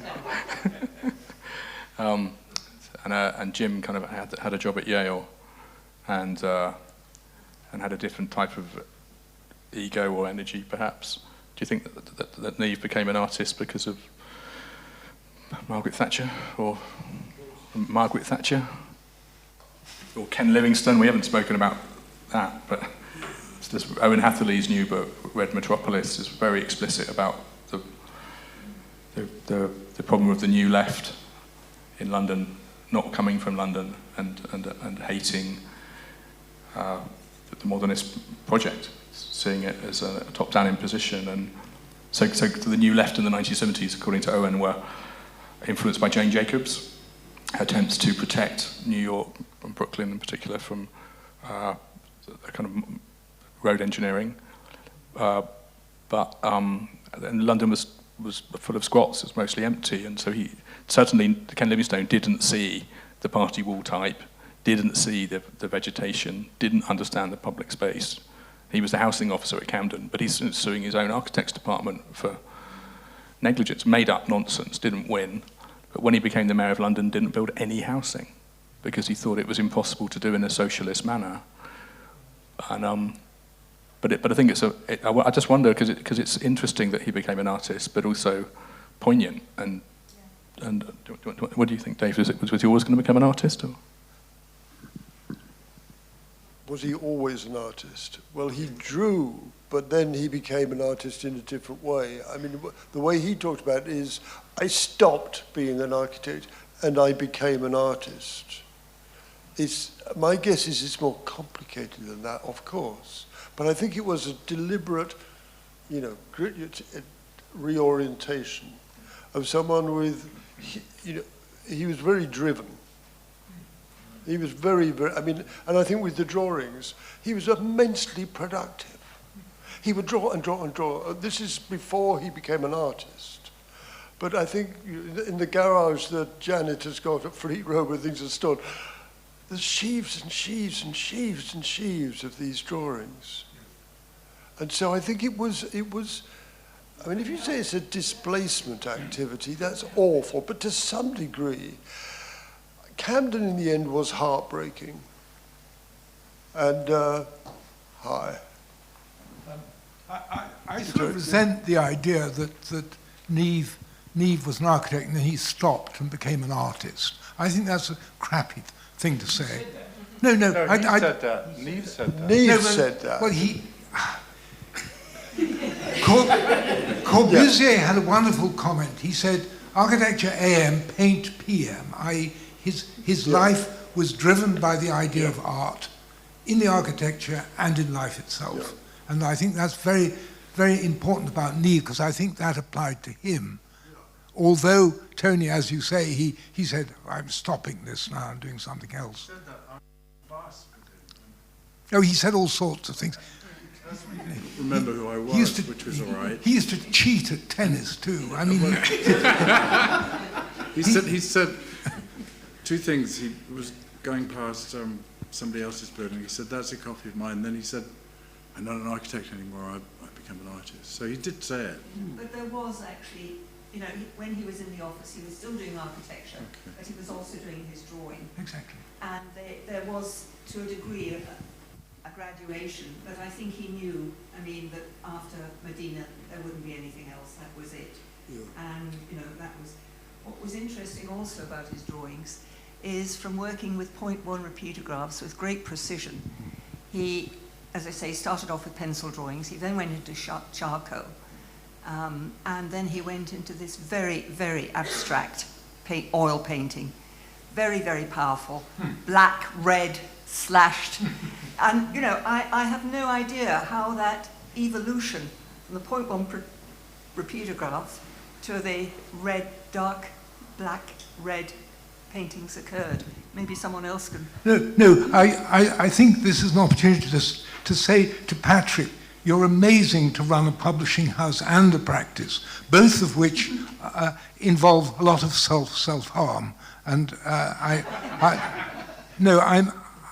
impressed by that. And one person we've not raised in the conversation is Douglas Stephen, who was an amazing chap who allowed Frampton to run the magazine as well as build housing, Bob Maxwell to teach at the Bartlett and the AA, as well as doing the housing in Highgate. So that understanding that your day involves both things, I think once you're in the local authority, you could be said to be locked in, and Neave was locked in, because I think he wrote, as you said, Patrick, very thoughtfully and well, and I think he had another thing in his day, personally. He also had a huge art collection of art pieces. Yeah, I think it's really significant that Neil McLaughlin is a professor. I think it happened by chance. I think he got a 0.4. I mean, the Bartlett's one of the few Russell Group universities that gives fractional appointments, and so just like, you know, in the army, eventually you become a major if they don't kick you out. He kind of became a professor. But I saw Neil gave a talk in Eric Parry's office the other day about some of his religious buildings, and it was incredibly well researched and thought about. And you know, it's the thinking of an architect, and I suspect that we have a problem. I don't know if it's an English problem. I don't know. The English have an insult, you know, jack of all trades, master of none. And just to conclude, and I think there's actually good architects are pretty good at quite a lot of things. They're not as good as they think they are, and if they can learn, they can get a lot better. But I think there's perhaps I don't know if it's a Puritan strain in English culture that wants you to declare something that you have to suffer. So you want to become a professor, you have to suffer. You have to stop producing buildings. You want to become an architect, you have to resign your academic position. I did that. I think, Jonathan, you and I were talking about this, and you said that you felt that if you didn't leave and go to take a teaching position in a civilized country, you were going to feel really, really unfulfilled, and if not unhappy as a person. Whether you could talk about architectural culture in a place where being a lover of art, being an artist, being a writer, being a teacher, being a practicing architect, a father and a lover are seen as, and they're much more, obviously the Swiss are very efficient, but they seem to be also much more generous about the role of the architect in society. I'm not sure how comfortable I am with what you're sharing publicly, but for me, teaching and practice seem like the most fulfilling way of being an architect. And I've taught for longer than I've been in practice, and at a certain point, the kind of way I wanted to teach, I couldn't find a home here, so I had to leave. And, you know, I think in this school, which has given space over time to a lot of brilliant teachers, I would also observe that there is something structurally that I've come to realize is problematic, that often very, very young people are given a teaching position, and all they can do with their experience is rely on what they've learned rather in a short space of time. And I, like Tony, have found a home as a teacher in continental Europe. And I feel that if I could speak about the Swiss context, it's like most things rather pragmatic, that as a professor I'm supported by assistants, and the responsibility I feel to my assistants is to help them learn to teach. And when I was very, very young, Mika Bandini, when she was the head of North London, invited me to teach with her on the promise that she wouldn't pay me, but she would teach me how to teach. And I mean, and she was drawing upon a European understanding of teaching. So, you know, for me, my position as a teacher in Switzerland is not an apology that someone who teaches is not seen as a bad practitioner. That, in fact, my legitimacy as a teacher is in relation to a belief that is held by what I'm doing as an architect. And that's really different. And I think in the Anglo-Saxon world, there is a misconception, I think, about how teaching could be organized. And I could complain about it, or I could do something about it, and I chose to do something about it by finding a more rewarding place to combine these two passions. But for me, the bridge is also between practice and teaching writing. And writing is difficult, and Neave Brown could write. I feel that that's also important to underline. And also, we haven't really talked a lot about his teaching. Jonathan, that's a very spirited rebuke to a hideous Englishism, which goes along the lines of those that can build and those that can't teach. Maybe Paul, you could tell us about, so Neave was teaching at the Royal College, right? This is the time of, who was head of school and who was around? Maybe you could put it into context. Not quite. One of David and Neave's colleagues, Tom Kay, was the technical tutor at the RCA when I was there in the early 90s. I think it was just after John Miller and Tim had departed, and it was in between that era and Nigel Coates. So two very, very different eras, and I was there right in the middle. And it was a really interesting moment in that there was Dinah Casson was head of school. A lot of the old tutors had left, apart from Tom. And Tom used to try and teach us about housing, and obviously the work of the Camden departments, and Neave would come in and chat, and it was only 12 people on the course at the time at the RCA, and only about 4 people interested in housing, so we'd have a little huddle in the corner with Neave, and it was, you know, sort of, I'm thinking back to my Manchester days, I think first year history of architecture lecture, the black and white sectional photo and diagram of Alexandra Rowe, and then 5 years later at the RCA, the person who created that powerful section and powerful piece of architecture is sitting in a corner, and it's brilliant now when you know, we chat to young students who come to the office, or visitors, or small talks, you know, we'll talk to anyone. You know, if Neave Brown could talk to 4, you know, slightly hungover students in the RCA and go on walking tours with us, with Tom, with, you know, 3 or 4 people in the rain, we can talk about housing and how we can try and improve that. So it's absolutely inspirational for me, having Neave and Tom. Tom was a genius as well. I think we've actually covered Sophia's points, which was about ethos, pedagogy, and today. But I just want to open up the conversation a bit to you guys. Is there anything off-piece that you want to bring up? Shall I pass you the mic? I could try shouting. No, it's okay. Or semaphore. Maybe you could pass it around if anybody.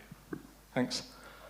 Yeah, I wanted to go to the quotation that David said, which was that good housing, its success will depend on the amount of willing participation it can excite from its residents. So my understanding is that Neave lived in Winscombe Street, but towards the end of his life, he moved to Fleet Road. I think it's interesting, the conversation earlier about the kind of public privacy. Is there a kind of flaw to the design in Fleet Road? And Winscombe Street, I think, is very clearly a strong example of a dichotomy between privacy and public, between how you maintain public life and life with your neighbours. But despite that, and despite living with people he knew and were friends with him, and I don't mean this to be aggressive to anyone, he left that for the messiness of Fleet Road. Is that because the idea of willing participation that you get with social housing was more powerful than the neatness of privacy that he got in private housing? I can answer that. If I pass you this way. Thanks. Well, the reason he moved from Winscombe Street was that he and Janet, who will be here shortly, were getting older and decided living on a three-storey house wasn't that sensible long term, and also it was too big. And they discussed where they might move to, and Janet said that of his two other projects, Fleet Road was the one that she liked the best, and so they started looking there, and they found the house, and that was that. So I think that was a sort of biographical answer. But now I've been passed the mic, I might just comment on a couple of points that have been made, with which I think one has to take issue. The first is to do with this suggestion that there isn't an elevational composition at Alexandra Road, which I think is totally incorrect. There is not a flat facade, but there is extraordinarily amount of care given to the composition of that as an elevation. And Neave talked about it most fully in that evening that we did at the Hackney Empire after he got the gold medal. In the first bit of his talk, he talked about mega things, about housing and what's wrong with housing, and particularly how maintenance isn't included properly in the budget, and that is fundamental to our problems. So it was sort of the big open topic. But then in the second presentation he did that evening, he talked about the composition of the elevation at Alexandra Road, and anyone who is interested in how we make beautiful buildings is recommended to look at that. And that is on the that's still on the website. It was the Architecture Foundation that organised it. The other thing that I do take issue with is the characterisation of Fleet Road as in some way spatially unsuccessful. Edward always has taken a particular view of Fleet Road, which I certainly don't share.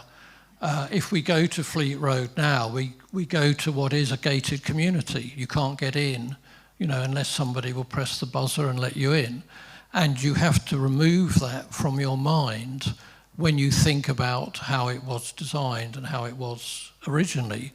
And in Fleet Road, there are big public routes running west-east across the bottom and across the top. So those are public space par excellence. And the one at the top was going to link to the bridge that never got built over Southampton Road and link up with the big housing project, big Camden housing project on the east side. So those are the public routes, and opening off those at right angles to them are the alleys, and Neave called them alleys, and that's how he envisaged them. And he had a very clear classification of space, public, semi-public, semi-private, and private.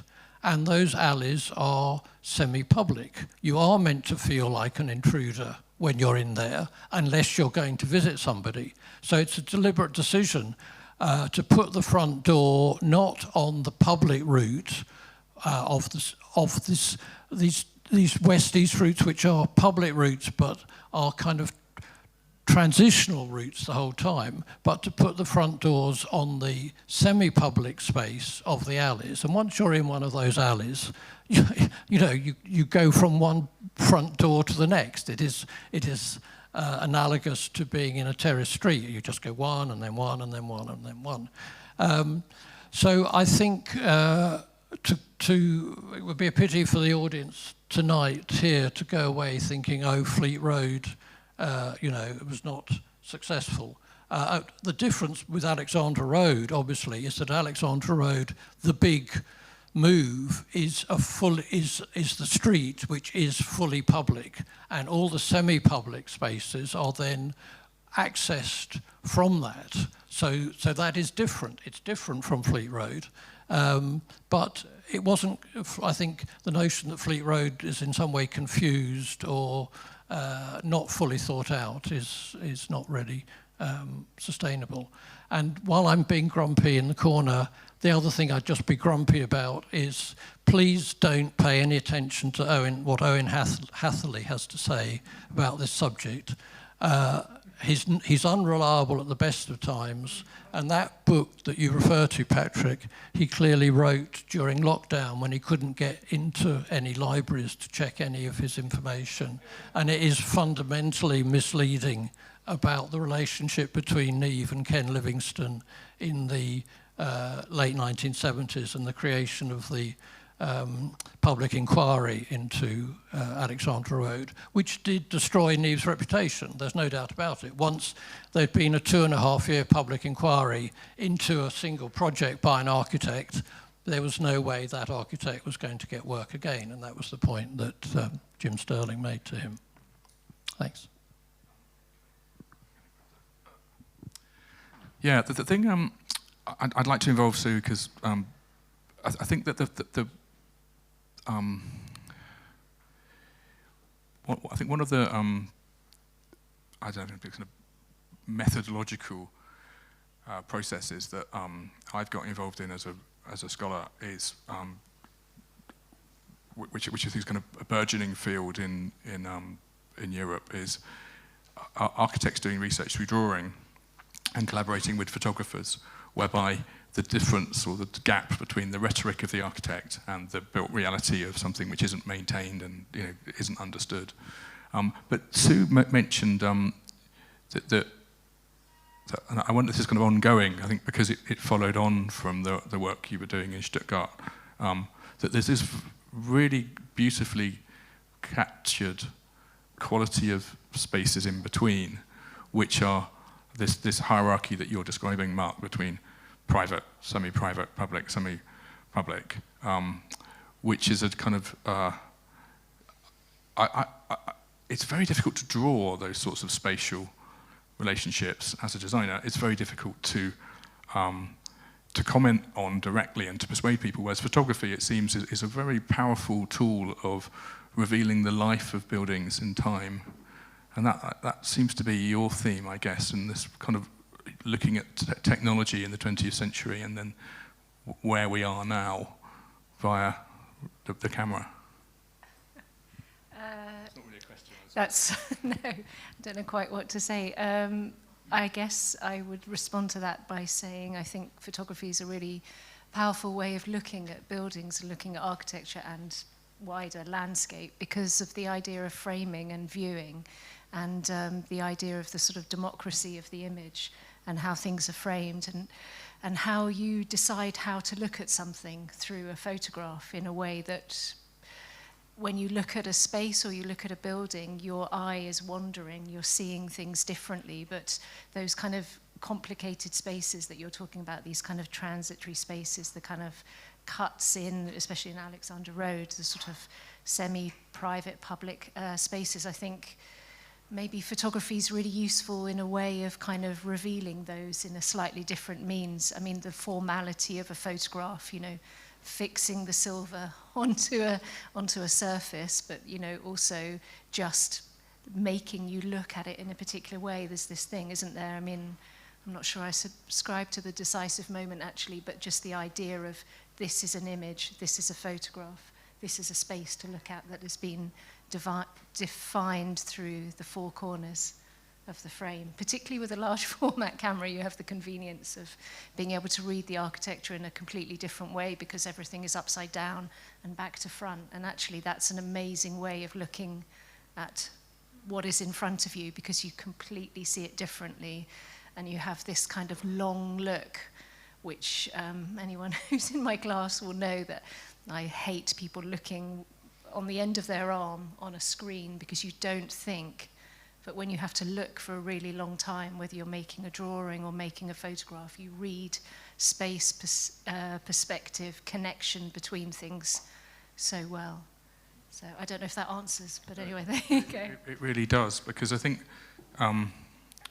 this is going to sound a bit corny, but I think projects take a long time to develop. And there's a kind of clairvoyance of a designer, which is coming both from a lot of knowledge and also the kind of muscle memory of designing, making things, which relates, I think, to the craft and care of construction that you're touching on, David, that there's a kind of conscience at play, which Aquinas calls a special habit, which I'm trying to write something about in relationship to skill and craft, which has to do with the groundedness of the imagination as practical wisdom. That's just, Aquinas translates that from Aristotle's Ethics as prudence. Hence the title of my essay. And that, therefore, I'm not actually sure that architects always know what they're doing. And there's a lot of rhetoric and there's a lot of intentionality. And then there's things which the animal mind or the body is doing through the act of drawing, which takes a long time for us to realize, and that therefore the participation of I can't remember the phrase that you used, David, of clients willing to engage is the fourth wall, as it were, to use a theatrical analogy, or this kind of other to architecture. I'm going to pass the phone over, as it were, the mic over to Jonathan. I think the booze is coming in a minute, and then there's books to buy and a drink, and maybe we should move to a more informal mode after you give you the last chance to talk. Or sorry, David, do you want to go next? Like, you next, and then we pass it along. Any last comments, please, chaps and chapesses? A couple of things. One is that Neave as a teacher, when he and I went into partnership, we agreed there would be a culture of drawing, and we would both be free to teach. And that was the basis. And what I should say is, I said in my piece that he undertook his apprenticeship, really, I think, at Lyons, Israel and Ellis. But looking back at Camden, there we all were. The group had, I don't know, there were 12, 13 people working, mainly on Alexander Road, and then there was me. When I went to work for Neave, I didn't show him any drawings. And I think he wanted, what he did is he talked. We talked. And, because I think he thought, will he fit and can he enter the conversation? Because I'll teach him the rest. And that applied to, I think, all of us, because there was this group. There were 2 or 3 Brits, and then there was an Iraqi, an Iranian. There were 2 Israelis who disappeared to fight, what was it, the 6-Day War, and then came back with their photographs of what they'd done, and we got some more drawings done. But there was this group, and I think his basis was he would run it, and he had, you know, this vision of how things should be done. He'd sit down with you, and you'd be talking about what code of lead to dress over a sill, and how the end grain would be. And so somehow it would get condensed down to this level of craft. And I think the sense of craft and skill was very, very strong. And his great quotation from The Form of Housing is, continuity is the essential characteristic of housing. And I just ought to say, because he was not a member of the avant-garde. And continuity meant, you know, the continuity of the project of modern architecture and of the social life of people. And so it was within this broad cultural view. And I think this is very interesting. A little talk earlier on. When Neave and I broke up, I went up to the Macintosh School because they taught housing. Like a proper Scottish school, a proper European school, we did housing. And so that to me was very significant, of keeping something going. Because I think earlier on we were talking, right at the beginning, there's this long thing from Neave where he poses the question about whether housing is really another form of architecture. Because in a sense you've got complexity in a brief and so on. And I think that's a very interesting question. But actually, I think really there's a body of architectural culture that he wanted to continue, and that's why I think it's very good that we're doing this now.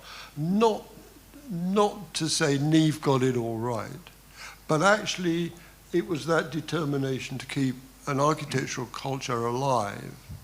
And I think he played a big role in that. Another thing is we talked a little bit about him becoming an artist. He had several careers. One was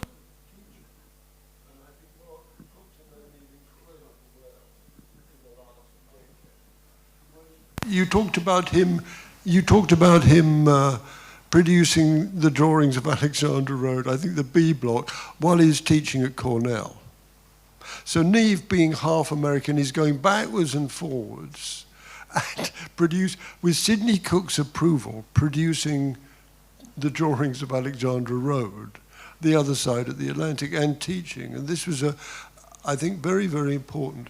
But he had another career, which is as an exhibition designer, and I touched on that.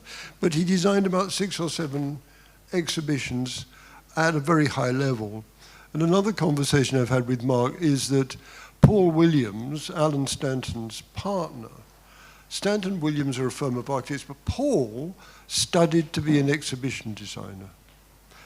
And he said, yeah, Neave is someone he really rates as a professional exhibition designer. So there are these other aspects.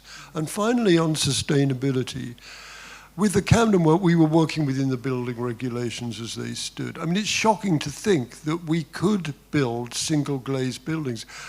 That was what the score was, and so on. But towards the end of the time I was with Neave, we were invited to submit it was a competition, a selective competition, a sustainable school in a suburb of Hamburg. And we built them all over. But the relationship with Max Fornham was long-standing and deep. And Max would come, and his office was down the road. So he'd come in at lunchtime, but he would skive off from his office, and we'd sit and go through strategies for reducing energy for this building that sits in a landscape and so on.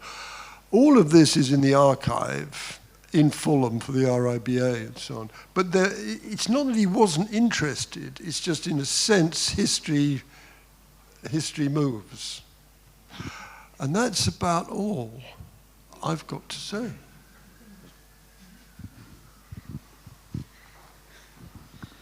What I was going to say feels historical now, but maybe 2 things. Sue, I found what you just said about the discipline of photography so wonderful. It reminded me of that moment when you're working on a plan where sometimes it's really good to turn it round the other way, even if it's the wrong way around, because you see the mistakes. And I was really struck by that sense of seeing the world in a way that's sort of distorted, but it makes you sharper.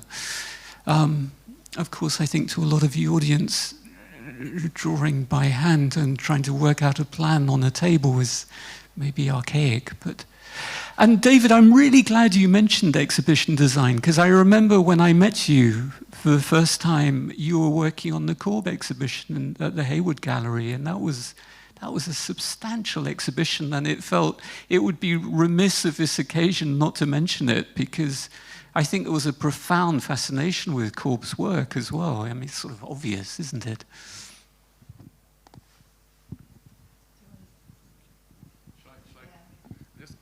I'd just like to thank David for inviting us to work with you on this. It's obviously a much bigger topic than we've uncovered, and it sounds as if Neave Brown was many people and lived many lives, and I think we have to raise a glass to him when we get together in a minute to thank him for sharing that vulnerability and tenacity and drive and modesty with us. It's an example for all of us. I wonder if we should have a round of applause for Neave Brown.